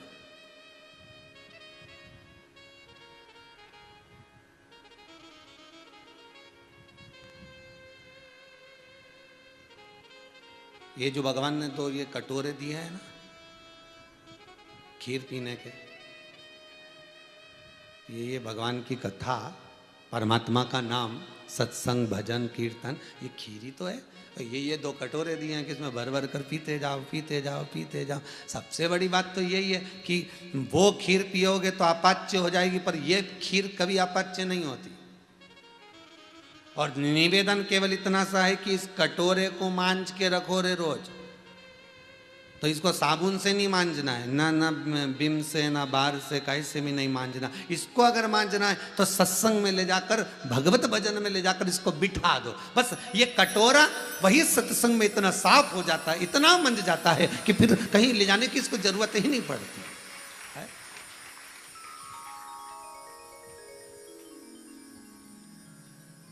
अच्छा, कोई कटोरा तो दिखने का बहुत अच्छा होता है, बहुत अच्छा रे कटोरा, पर वो कटोरा दिखने का तो बहुत बढ़िया, इतना बढ़िया जोरदार, पर ऐसा कटोरा दिखने का तो अच्छा है, पर उसमें सामान रखो तो पित्तर आ जाए। जैसे पीतल का कटोरा, उसमें कोई खट्टा सामान रखो तो पित्तर आ जाए। एल्युमिनियम का कटोरा, उसमें कोई सामान रख दो तो झारा पड़ जाए। बोलो सही है कि गलत है? झारा पड़ जाए।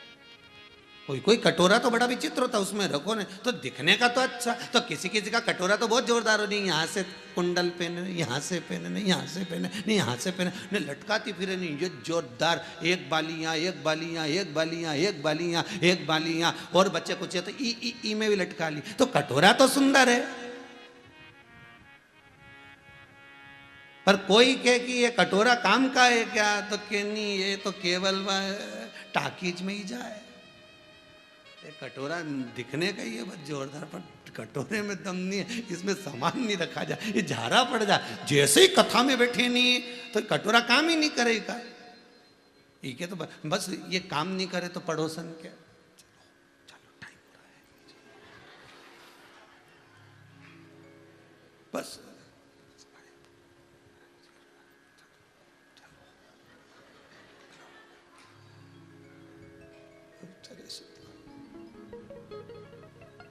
कटोरा दिख तो अच्छा रिया था, पर वो काम नहीं करा। मतलब खीर पीने को व्यक्ति को जब कुछ अच्छा मिलता है, शादी में भी जाकर देखना, सारे स्टॉल जब तक चख नहीं ले तब तक दिल नहीं माने। पानी पतासा और रह गया है, वो निपटा लो। और वहां पे भी जाके बड़ी प्रेम से पल्लू वल्लू लेने, फिर बोले मीठा पानी। अब पानी बतासा वाला बोल दे, थारा काका जी रख के गया, मीठा देना। एक तो शादी में खाने आई, लिफाफा 50 का लाई, और ऊपर से के मीठा देना, और ऊपर से के एक और दही में मिला के जरा बिना पानी की देना, हमारा मुंडा चल ही रहा। तो काय खाई, क्यों खाए? कटोरा गड़बड़ हो गया। बस कटोरा सही होना चाहिए। जो एक बार चित्तवृत्ति में शिव समा गया, एक बार मन शंकर में लग गया, समझ लेना कटोरा काम में आया और बहुत जोरदार खीर पी ली। एक बार की ऐसी पी कि इस कटोरे को भी अब लग गया कि खीर तो यहीं मिलेगी और पीना भी यही है, इसके सिवाय कुछ भी नहीं सुहा है। मैं तो खीर पीऊँ तो यही पीऊँ। कई लोगों की आदत रहती है, एकादशी हो ना मोरधान की खीर बना ले। तो इनसे पूछा जाए साबुदाना की क्यों नहीं बना, मारे तो यही अच्छी लगे। तो इनसे कहा राजगिरा की खीर बना लेनी, मारे तो यही अच्छी लगे। तो क्या हलवा बना लेनी, मारे तो यही अच्छी लगे। जिसके जो अच्छा लगे, नहीं तो फरियाल वही बनाए, वो साबुदाना की खिचड़ी अच्छी लगे तो खिचड़ी यही अच्छा लगे। तो किसी किसी को शिव महापुराणी अच्छी लगे, इसके सिवा हमारा तो मन ही नहीं लगे, क्योंकि एक बार चख ली तो वो छूटे नहीं। खानो नहीं भावे मन, पीनो नहीं भावे रे, दौड़ दौड़ मन सत्संग जावे रे। कि मैं तो शिव की दीवानी ऐसी हो गई रे, सपनों में आवे हमारा त्रिपुरारी। शंकर मेरे सपनों में आता है, शंकर मेरी इस चित्तवृत्ति में समा जाता है। मेरे को शिव सुहाता।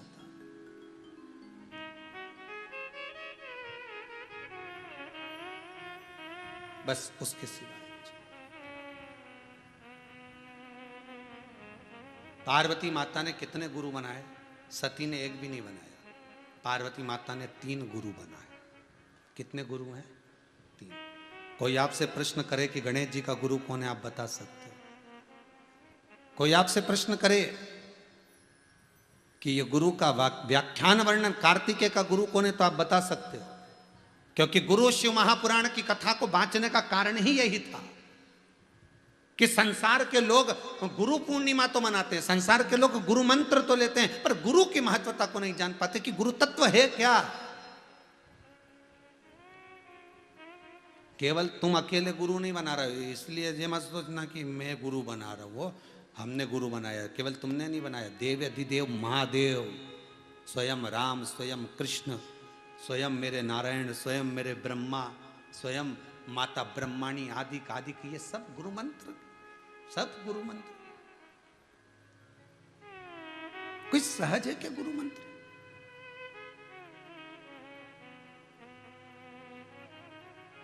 कई लोग पूछते हैं गुरु मंत्र लें तो क्या क्या लगेगा? कुछ नहीं लगेगा, तू ठिकाने लगेगा, ये के सिवा कहीं नहीं लगेगा। अब गुरु मंत्र ले तो गुरु जी के क्या लगेगा? तू उससे लगेगा, ये गुरु जी ठिकाने लगाए तारे। फोन लगा लगा के पूछे हम गुरु दीक्षा लेने आ रहे तो हम क्या क्या लाए? कुछ मत ला, बस परमात्मा का हो जा, बहुत है। मंत्र लो ना लो, कहीं जाओ ना जाओ, किसी गुरु के द्वारे पहुंचो ना पहुंचो, तुम तो एक मंत्र श्री शिवाय नमस्तुभ्यम, शिव महापुराण का मूल मंत्र है वो जप लो, या भागवत का मूल मंत्र है ओम नमो भगवते वासुदेव। मंत्र ये पुराणों में लिख दिए कि ये जप लो।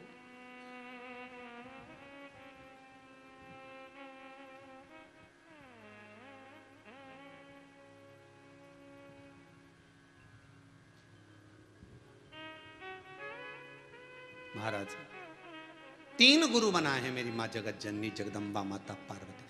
दत्त बाबा ने 24, यहां 3 गुरु मेरी माँ कर रही है, माता 3 गुरु बना रही है। अब आप कहोगे कि गुरु जी अभी तो आप कह रहे थे कि एक ही गुरु होना चाहिए, अब तो यहां तो कथा पलट गई है, 3 गुरु हो गए। शिव महापुराण की कथा कहती है मंत्र गुरु 1। मंत्र गुरु कितने होना चाहिए? 1। बाकी के जितने भी हैं शिक्षा गुरु, दीक्षा गुरु, ये बहुत मिल सकते हैं, बहुत। यहाँ तो हमारे यहाँ पर हिंदू धर्म में तो बर्तन भी गुरु बन जाते हैं साहब, बर्तन को भी गुरु माना गया। एक चलनी, एक सोपड़ा। सोपड़ा देखा वैसे फटकन करने वाला, दोनों कचरा साफ करते हैं।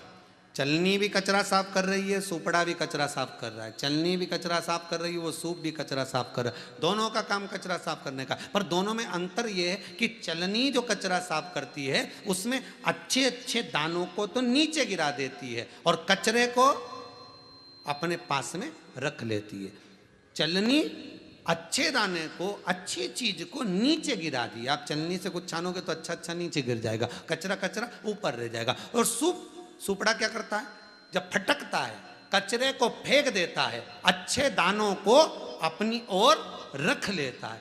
बस दोनों हमको ज्ञान दे रहे हैं कि संसार में अगर जन्म लिया है, जन्म लेने के बाद एक काम करना, चलनी जैसे मत बनना, नहीं तो अच्छी अच्छी ज्ञान की बातों को तो तुम पटक दो और कचरा कचरा बटोर के ले जाओ। ऐसा नहीं बनना, हमें सुपड़े जैसा बनना है। सुपड़े जैसा संसार कितनी भी फटकन लगाए, कचरा फेंकते जाना है और शिव महापुराण ग्रहण करते चले जाना है। शंकर की कथा को हमें ग्रहण करना। कचरा बाहर फेंक दो, कचरा निकाल दो बाहर, केवल शिव की कथा हमारे भीतर उतर जाए, उसके सिवाय कुछ। शंकर का अनुमोदन हम कर लें, इसके सिवाय कुछ।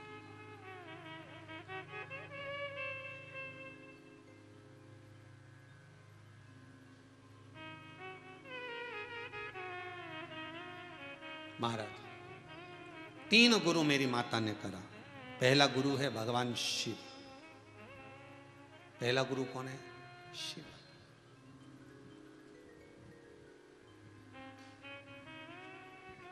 मेरी माताओं से निवेदन है, बहुत भाव से कहूंगा, बहुत दिल से कहूंगा, आप स्वीकार करें ना करें ये आपके ऊपर है, पर दिल से कहूंगा।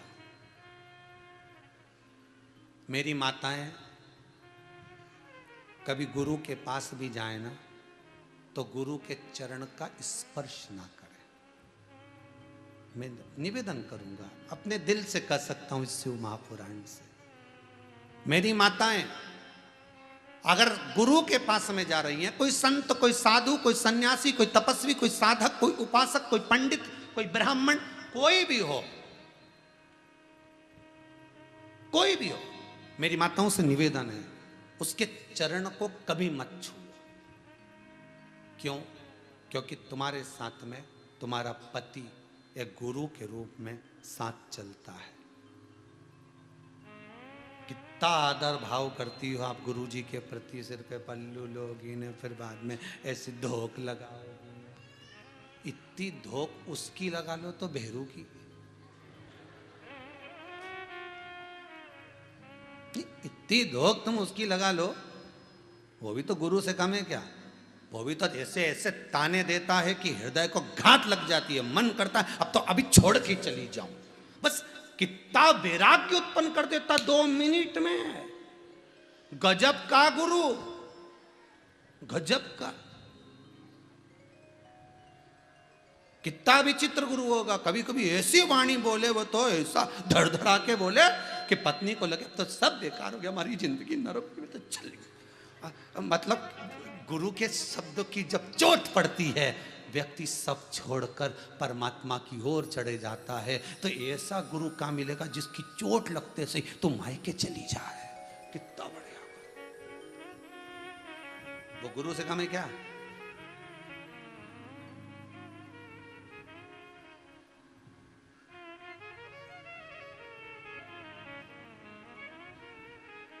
अच्छा तुम सोची तो होगी आज सीवर वाला महाराज कहां फंसा का था। बताओ विचार। जितने आस्था पर कथा सुन रहे हैं उन सबसे निवेदन करूंगा, भले गुरु विद्वान है, गुरु ज्ञानवान है, संत है, साधु है, सन्यासी है, तपस्वी है, साधक है, उपासक है, कुछ भी हो गुरु, पर निवेदन केवल इतना है, गुरु को जब भी प्रणाम करना एक बीते की चरण से दूरी होना चाहिए। तब झोली पसार कर प्रणाम करना तो गुरु दुनिया की सारी खुशियां तुमको डाल देगा। उसके चरण ना पकड़िए, उसके चरण ना छूइए।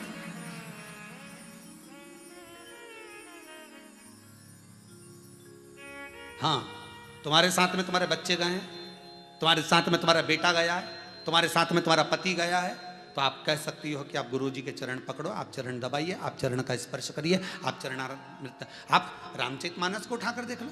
मेरे राम जी महाराज के चरण केवट धो रहा है। पढ़े लिखे थे केवट, बहुत ज्यादा विद्वान थे केवट, कुछ नहीं जानते, कुछ नहीं। केवट कुछ नहीं जानते, पर केवट ने अपना जल का पात्र, पानी का लोटा, कलश पत्नी के हाथ में दे दिया, ये ले तू जल चढ़ा, मैं धोता हूं। ये ज्ञान है रामचरितमानस का, ये ज्ञान। एक एक जगह पर जाकर देखना, आप एक एक चरित्र को उठाकर देखना, एक एक चरित्र।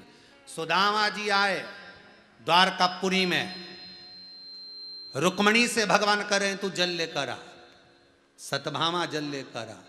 भगवान नैन अश्रु से चरण धुलाए, तब जाकर सतभामा जल लाई, रुक्मणी ने जल डाला, कृष्ण कन्हैया ने चरण को धुलाया। फोटो देखना कहीं तुम्हारे यहाँ लगा होगा तो यही मिलेगा। रुक्मणी धुलाते हुए नहीं दिखी है, रुक्मणी जल डालती हुई दिखी है। रुक्मणी जल डाल रही है, केवट की पत्नी जल डाल रही है, केवट धो रहा है। हमारे शास्त्र, हमारे पुराण, हमारे वेद हमको कहते हैं मना नहीं है कि गुरु चरण को आप नमन ना करें, आप चरण को नमन करें, गुरु चरण को आप प्रणाम करें, मना नहीं है। आप गुरु चरणों का स्मरण करें, मना नहीं है। पर पति पुत्र साथ में हो तो आप जल डालिए और वो स्पर्श करें, उसका सुख 1000 गुना होता है, 1000 गुना।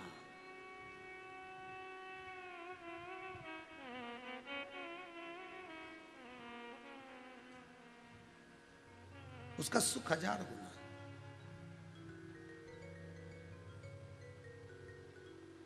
स्पर्श। और एक बात बहुत अच्छे से कहेंगे, अपनी बुद्धि में उतार कर रखिएगा, इस गुरु शिव महापुराण का संवाद अपने जीवन में उतार कर रखना। जिस मार्ग से गुरु निकल कर चले जाए, उस मार्ग पर अगर गुरु के चरण के चिन्ह दिख जाए या गुरु के चरण की रज दिख जाए तो उसको लेकर अपने मस्तक पर लगा जरूर लेना, क्योंकि हो सकता है ये बुद्धि चित्त की जो रेखाएं हैं वो गलत हो रही होगी, तो गुरु चरण की रज से वो मिट जाएगी और अच्छी रेखा प्रकट हो जाएगी, श्रेष्ठ रेखा हमारे सम्मुख में आ जाए। वो कब हो सकता है? जब गुरु निकल कर चले गया हो, गुरु चले गया हो, तब उसके चरण की रज मिले।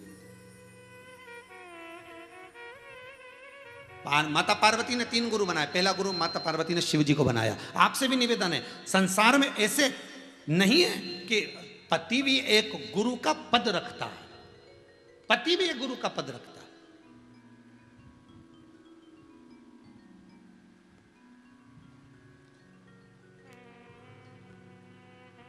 पर किस स्त्री के लिए, किस नारी के लिए पति गुरु है, वो भी समझिएगा जरा।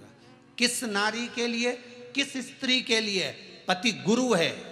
जिस नारी के मुख से कभी नहीं निकला हो कि मैं तुमसे विवाह कर कर जिंदगी नरक हो गई, उस नारी के लिए पति गुरु है। और जिस नारी ने एक आध बार कह दिया मेरी तो जिंदगी नरक हो गई, कहाँ तुमसे शादी हो गई, भगवान कहाँ पड़ गई, मेरी जिंदगी बेकार हो गई, जो बार बार मैं कहे मेरी जिंदगी बेकार हो गई, ऐसा पति मिला, ये हुआ वो हुआ, जिस नारी के मुख से बार बार संवाद ऐसा निकलता है, उसके लिए तो गुरु भी गुरु नहीं रहता। क्या करें?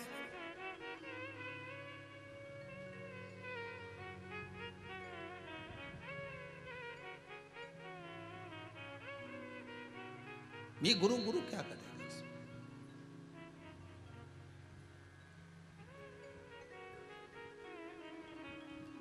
बुरा व्यसन करने वाला उस व्यसन में अच्छाई देखता है, बुरा व्यसन करने वाला उस व्यसन में अच्छाई देखता है।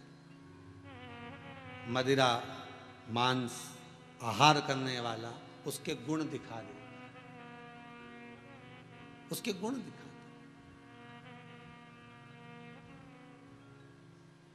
पार्वती जी ने शिव जी को गुरु बनाया। कब? जिस समय पर माता अंधकासुर पार्वती जी को ब्याहने के लिए आया। अंधकासुर को मालूम पड़ा दुनिया की सबसे सुंदर पृथ्वी की स्त्री है तो पार्वती है, पर उसका विवाह शिव जी के साथ हो चुका है। तो अंधकासुर कहता है उसको मैं ब्याहूंगा, मैं जाऊंगा वापस, मैं उसको लेकर। अंधकासुर गया,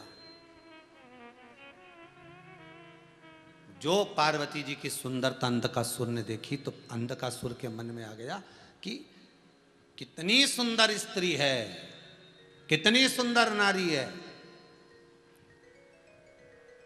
इसको मैं अपना बनाऊंगा। अंधकासुर को 2 वर थे। एक, अंधकासुर जिस दिन अपनी माता को गलत भाव से देख लेगा उस दिन मरेगा। और दूसरा वर था, अंधकासुर ने पहले से मांग कर रखा था ब्रह्मा जी से कि मान लो अगर मेरे शरीर से रक्त गिरेगा, जितने रक्त गिरेंगे उतने अंधकासुर पैदा होंगे। ठीक है, वर मिल गया।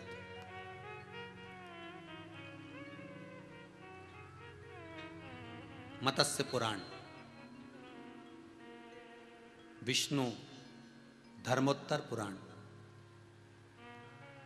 नवदुर्गा उपनिषद, ये जो कथा अंधकासुर की सुनाई जा रही है, गुरु मंत्र की माता पार्वती के 3 गुरु की, इन 3 पुराणों में से निकाल कर देख लेना। पहली मत्स्य पुराण, दूसरी विष्णु धर्मोत्तर पुराण, तीसरा नवदुर्गा उपनिषद। इन 3 में से इस कथा को कहा जा रहा है। नहीं तो बाद में आप लोग फोन लगा कर बोलें कि गुरुजी ने काय में से बाचा था, ये 3 गुरु का चरित्र काय में से निकाला। तो तीनों, इस 3 चीजों में से आप पढ़ लीजिए, आपको पूरा वृत्तांत मिल जाएगा।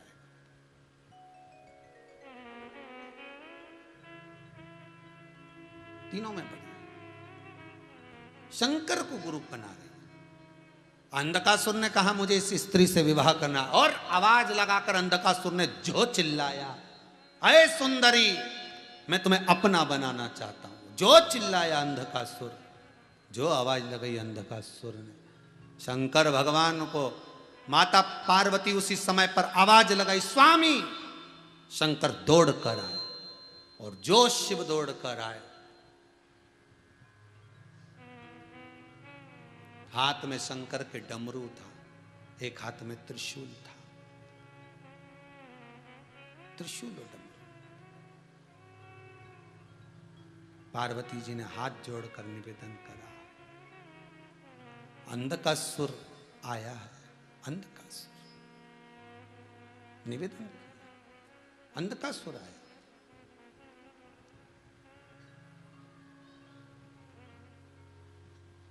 गुरु कितना विचित्र है, जो मन की दशा को जान जाए वो गुरु है महाराज।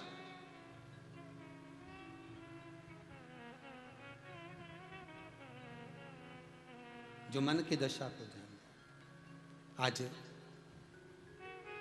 कई लोगों के मैसेज थे कि गुरुजी के गुरुजी का दर्शन करना।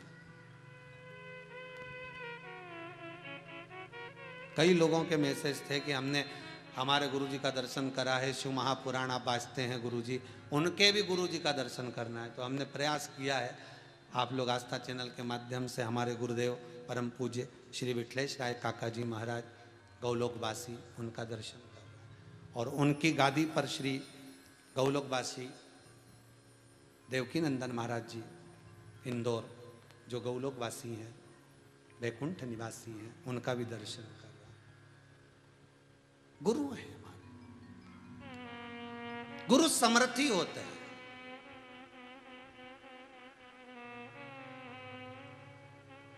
हमारे पूज्य गुरुदेव की गादी पर जो विराजमान थे महाराज श्री, वो भी परम धाम गौलोक धाम।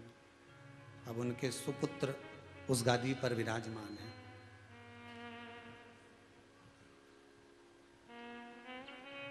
परम पूज्य दिवेश जी महाराज वो विराजमान। महाराज शंकर भगवान के सामने माता पार्वती मात्र आंसू ढा रही है, नेत्रों से नीर बहा रही है, मात्र नेत्रों से नीर,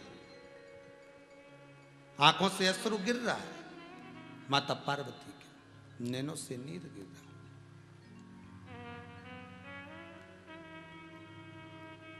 शिव जी जान गए, शंकर भगवान ने कहा चिंता मत कर, बिल्कुल चिंता मत कर, ये मरेगा, प्राण छूटेंगे, पर मेरे द्वारा प्रकट हुआ है, मेरे नेत्र बंद होने पर मेरे अश्रु से प्रकटा है, इसलिए इसका नाम अंधकासुर है। और तू चाहती है कि पुत्र है तेरा ये, जब ये मरे, इसके प्राण छूटे, तब 33 कोटि देवता इस जगह पर होना चाहिए, क्योंकि मैंने इसको पुत्र माना। देखिए, अब गुरु शिष्य की दशा को जान रहा है, इसलिए पार्वती जी ने शंकर को गुरु बनाया कि मेरी मन की दशा शंकर तुरंत जान जाते हैं, तुरंत। पति पत्नी के हृदय की बात जान जाए तो समझ लेना वो गुरु है। उसके हृदय की व्याधि को, हृदय की व्यथा को, हृदय के दुख को वो जाने, उसकी प्रसन्नता को जाने। पूछा नहीं जाए कि तू रो क्यों रही है, पूछा ना जाए कि तू मुस्कुरा क्यों रही है, उसके हृदय की गति को जो जान रहा है वो गुरु है। पार्वती जी ने शंकर को गुरु क्यों बनाया? क्योंकि शिव हृदय की गति को जान जाते थे, हृदय के विचारों को जान जाते थे कि पार्वती क्या कहना चाहती है। ये जरूरी नहीं है कि मंत्र लिया जाए, मंत्र लेना जरूरी नहीं है कि मंत्र लूंगा तभी गुरु मानूंगा, नहीं नहीं। संसार के कई लोग ऐसे कि जो पुराण सुनते हैं, स्मरण करते हैं, कथा सुनते हैं, सत्संग सुनते हैं, प्रवचन सुनते हैं या अन्य चीजों में उसने बहुत सुन रखा होता है, तो मन से गुरु मान लेता है कि मैंने इसको गुरु मान लिया, ये मेरे गुरु जी हैं। भले मंत्र लिया ना लिया, पर गुरु तो दिल से मान लिया ना, दिल से मन लग गया, चित्त लग गया, वृत्ति लग गई, दिल से मान लिया हमारे गुरु जी हैं वो है। अब कोई पूछे तुमने गुरु मंत्र लिया? हाँ लिया, कथा में सुना था, वही मंत्र धारण कर लिया, उसी मंत्र का जाप कर दिया, बस उसके सिवा कुछ आता है?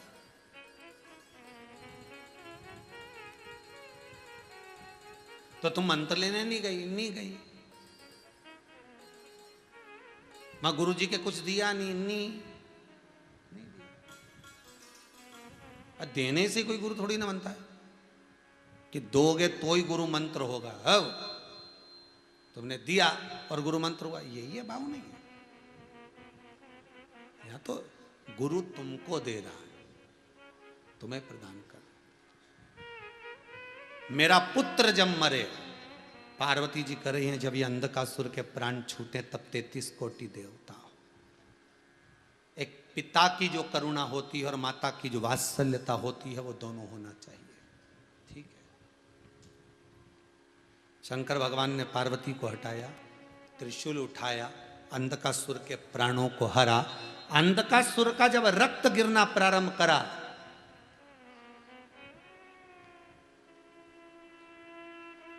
रक्त जब गिर रहा है अंधकासुर का, विष्णु धर्मोत्तर पुराण कह रही है, जहां जहां रक्त अंधकासुर का गिर रहा है वहां और अंधकासुर उत्पन्न होते चले जाते हैं। पार्वती जी ने कहा था शंकर जी से कि 33 कोटि देवता मेरे पुत्र के लिए आए, भले प्राण हरने के लिए आए, पर दर्शन तो हो जाएगा।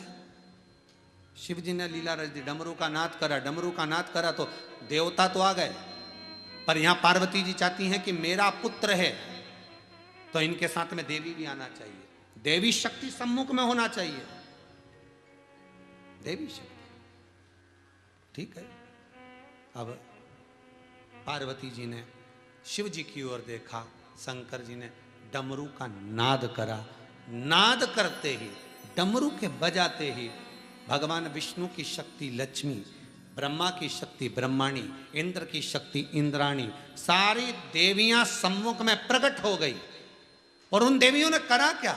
जिस समय रक्त बह रहा था उस रक्त को उठाकर पीना इन देवियों ने प्रारंभ कर दिया। इन देवियों ने उस रक्त को पीना चालू करा। जब पिया तब अंधकासुर के प्राण फिर छूटे, तब जाकर अंधकासुर मरा, प्राण अंधकासुर तब मरा है।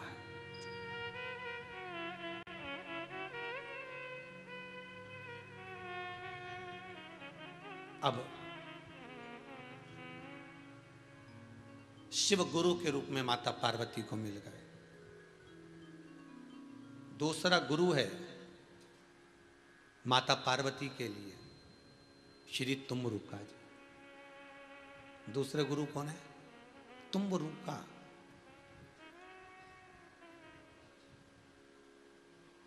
ये दूसरे गुरु।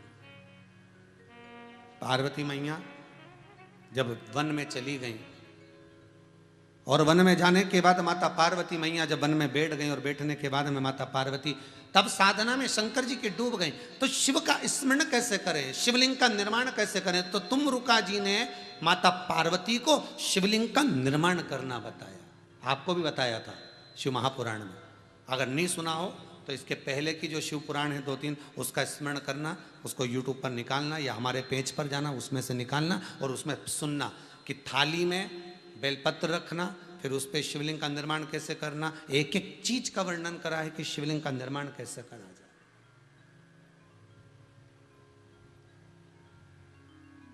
माता पार्वती को शंकर भगवान जिस समय पर अंधकासुर का संहार करे थे, जिस समय अंधकासुर को मारे थे, वो दिन, वो तिथि आज तक भारत की भूमि पर पूज्य है। आज तक माता पार्वती को जब मंत्र प्राप्त हुआ था गुरु के चरणारविंद का, शंकर को जब माता पार्वती ने गुरु मनाया था, वो दिन कौन सा? जिसके लिए आपको पहले कहा था श्रावणी शिवरात्रि, श्रावण के महीने की शिवरात्रि के दिन माता पार्वती ने शंकर भगवान को गुरु का स्मरण करा था। शिवरात्रि माता पार्वती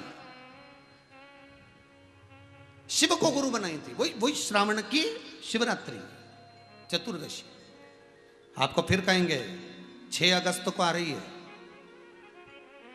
ऑनलाइन शाम को 7 बजे आस्था चैनल पर 6 अगस्त को आप सबको शिवलिंग का निर्माण करना है और साथ में हम यहाँ पूजन करेंगे। आपके साथ में एक एक पूजन जिस भावों से रोग मुक्ति के लिए, कर्ज मुक्ति के लिए, लक्ष्मी वृद्धि के लिए, बीमारी को हटाने के लिए, सुख समृद्धि के लिए, गया हुआ धन वापस लाने के लिए, व्यापार ठीक चले उसके लिए, और ये तीसरी लहर नहीं आए उसके लिए अपन सब मिलकर शिवलिंग का निर्माण करें। पूरे विश्व में, पूरे भारत में, विदेशों में सब मिलकर इस शंकर के शिवलिंग का 1 घंटे की पूजन 6 अगस्त श्रावणी शिवरात्रि, श्रावण के महीने की शिवरात्रि शाम को 7 बजे, क्योंकि शिवरात्रि लग रही है 6:28 पर 6 अगस्त को 6:28 पर शिवरात्रि लगेगी। तो शाम को 7 बजे से लेकर 8 बजे तक 1 घंटा विद्वान ब्राह्मण आस्था चैनल के माध्यम से हमारे साथ आप सब होंगे। शिवलिंग कैसे बनाना है, किस तरह से उसकी पूजन करना है, कल की कथा में उसका वर्णन करेंगे कि काली मिर्ची का शिवलिंग मिट्टी के साथ कैसे बनाया जाता है, उसको बनाकर आपको रखना है। पूजन का सामान बता दिया जाएगा कि रोग मुक्ति के लिए काली मिर्ची, जितने घर के सदस्य हैं एक एक काली मिर्ची सब उसको समर्पित करेंगे अपना नाम और गोत्र बोलकर। शमी के 7 पत्ते, बेलपत्री के 21 पत्ते, ये सब आपको कल बता दिया जाए। किस प्रकार पूजन करना है वो हमारे साथ में जब 6 तारीख को आप करने के लिए बैठोगे पूरे परिवार के समय, पतियों को भी कह देना ये अभी तक लॉकडाउन में दुकान बंद थी, 1 घंटा और जल्दी बंद कर दो, क्या जा रही है उसमें, लॉकडाउन में भी तो बंद थी। तीसरी लहर नहीं आए, ये बीमारी वापिस पलट कर नहीं आए और हमारे घर के लोग बच्चा स्वस्थ रहे, उसके लिए ये श्रावणी शिवरात्रि के दिन शंकर का अनुमोदन करो, शिवलिंग का निर्माण करो। सावन का महीना चलेगा, शिवरात्रि का दिन रहेगा, आप सब पूजन करके अपने जीवन को सार्थक बनाओ, रोग से मुक्त बनाओ और विश्व का कल्याण करो। यह भाव जागृत। माता पार्वती ने पहले गुरु शंकर भगवान को बनाया और पार्वती जी दूसरा गुरु किसको बनाई है, कथा का शायद समय होता जा रहा है तो उस कथा को कल की कथा में लेते हुए आगे बढ़ेंगे। 3 गुरु माता पार्वती के, 3 गुरु, और उसमें शेषनाग का जो मिलन हुआ है, बड़ी बड़ी विचित्र कथा है। अरे देखो गुरु की महिमा कितनी चली कि 7 दिन में 6ठा दिन हो गया और गुरु महिमा ही महिमा चलते चलते, और अकजन कितने गुरु रह गए अभी तो।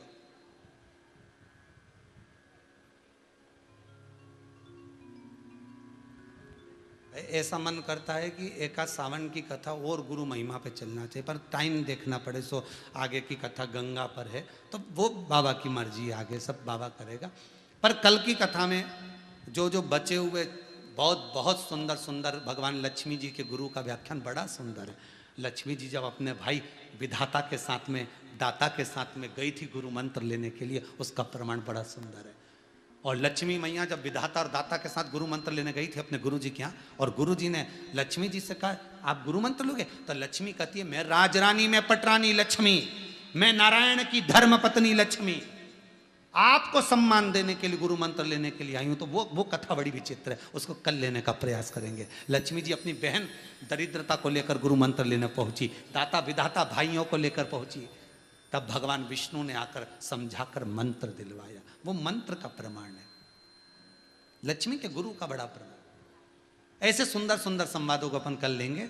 और पार्वती जी के अगर हम भूल भी जाएं और ध्यान नहीं रहे तो आप लोग याद दिलाना, आस्था चैनल वालों, जितने लोग कथा सुन रहे हो टीवी पर, एक आध मैसेज कल कर देना कि गुरुजी वो 2 गुरु रह गए, ठीक है। पर तुम्हारे मन बहुत सारे लोग मत मैसेज कर देना, नहीं तो फोन उठाने वालों की आफत हो जाती तुम्हारे मैसेज के चक्कर में, ठीक है। तो 2 गुरु का और प्रमाण रहा है। पार्वती मैया के 2 गुरु, एक पार्वती जी की एक सहेली थी महाराज, जिसका मुख धड़ शरीर मनुष्य का था और मुख हाथी का लगा था। क्या नाम था उसका? जल्दी बोलो। जितने लोग कथा सुन रहे हो आस्था चैनल पर, जितने यूट्यूब पर कथा सुन रहे हो, फेसबुक पर सुन रहे हो, गणेश जी जैसी ही एक स्त्री थी जिसका मनुष्य का शरीर था और मुख हाथी का लगा था। वो पार्वती जी की गुरु भी थी और सहेली भी थी, जिसका नाम मालिनी था। क्या नाम था? मालिनी। वो मालिनी की कथा कल लेंगे कि उसके धड़ पर हाथी का मुख कैसे आया और वो पार्वती जी की सहेली कैसे बनी और पार्वती को उसने कैसे गुरु मंत्र दिया। कल की कथा में पहुंचेंगे। आज की कथा को यहाँ विराम की ओर लेते हैं। भाव भक्ति से सुंदर आनंद से प्रसंगों को आगे बढ़ाते हुए कल की कथा में पार्वती जी के 2 गुरु, लक्ष्मी जी के गुरु का स्मरण करते हुए कल कथा का विराम दिवस भी रहेगा, 7वां दिन भी रहेगा।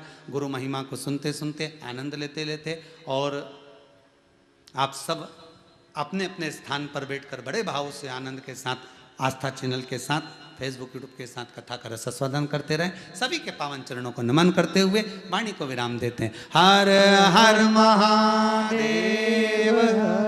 जय जय श्री राधे। सभी भक्तों को हर हर महादेव, सादर जय श्री कृष्णा। सुंदर 7 दिवसीय शिव महापुराण की अलौकिक दिव्य कथा हम सभी पूज्य गुरुदेव के सानिध्य में श्रवण कर रहे हैं। निश्चित ही बाबा की कृपा हम सभी पर विद्यमान होगी और इसी क्रम में जिन दानदाताओं ने, जिन भामाशाहों ने मंदिर, गौशाला, वृद्धाश्रम, अन्य क्षेत्र में अपनी सहयोग राशि प्रदान करी, उन सभी पुण्यशाली दानदाताओं के नाम बालीबेन एच पटेल, आप इंग्लैंड से सुंदर 21,000 रुपए की सहयोग राशि आपने देकर आजीवन भोजन भंडारे की सदस्यता ग्रहण करी। ध्यान देंगे, जो लोग भी आजीवन भोजन भंडारे के सदस्य बन रहे हैं, 21,000 रुपए जमा कर कर जीवन पर्यंत, अपन है नहीं है, जो तारीख आप लिखाएंगे उस तारीख को यहाँ पर जीवन पर्यंत आपके बच्चे ब्राह्मण भोज कराएं ना कराएं, पर उस तारीख का भोजन इस कुबेरेश्वर धाम में जीवन पर्यंत आपका चलेगा। आपका नाम यहाँ पत्थर पर तारीख के साथ में लिखा जाएगा और उस तारीख को आपका परिवार का कोई भी व्यक्ति आए ना आए, पर भोजन उस तारीख का सबके लिए रहेगा। ये भाव से जो लोग 21,000 रुपये जमा कर रहे हैं उनसे निवेदन है, जब आप पैसे जमा करें तो उसकी स्लिप और तारीख कि कौन सी तारीख का भोजन कराना है आपका, वो तारीख अवश्य लिख कर भेजें। जन्मदिन है कि किसी की स्मृति में है, क्या है, वो आपको अवश्य लिख कर भेजना है। तो भाव से जो लोग राशि जमा कर रहे हैं उनसे निवेदन है, आप उसको निश्चित कर और उसका थोड़ा सा तारीख अवश्य लिख कर भेजें। हर हर महादेव।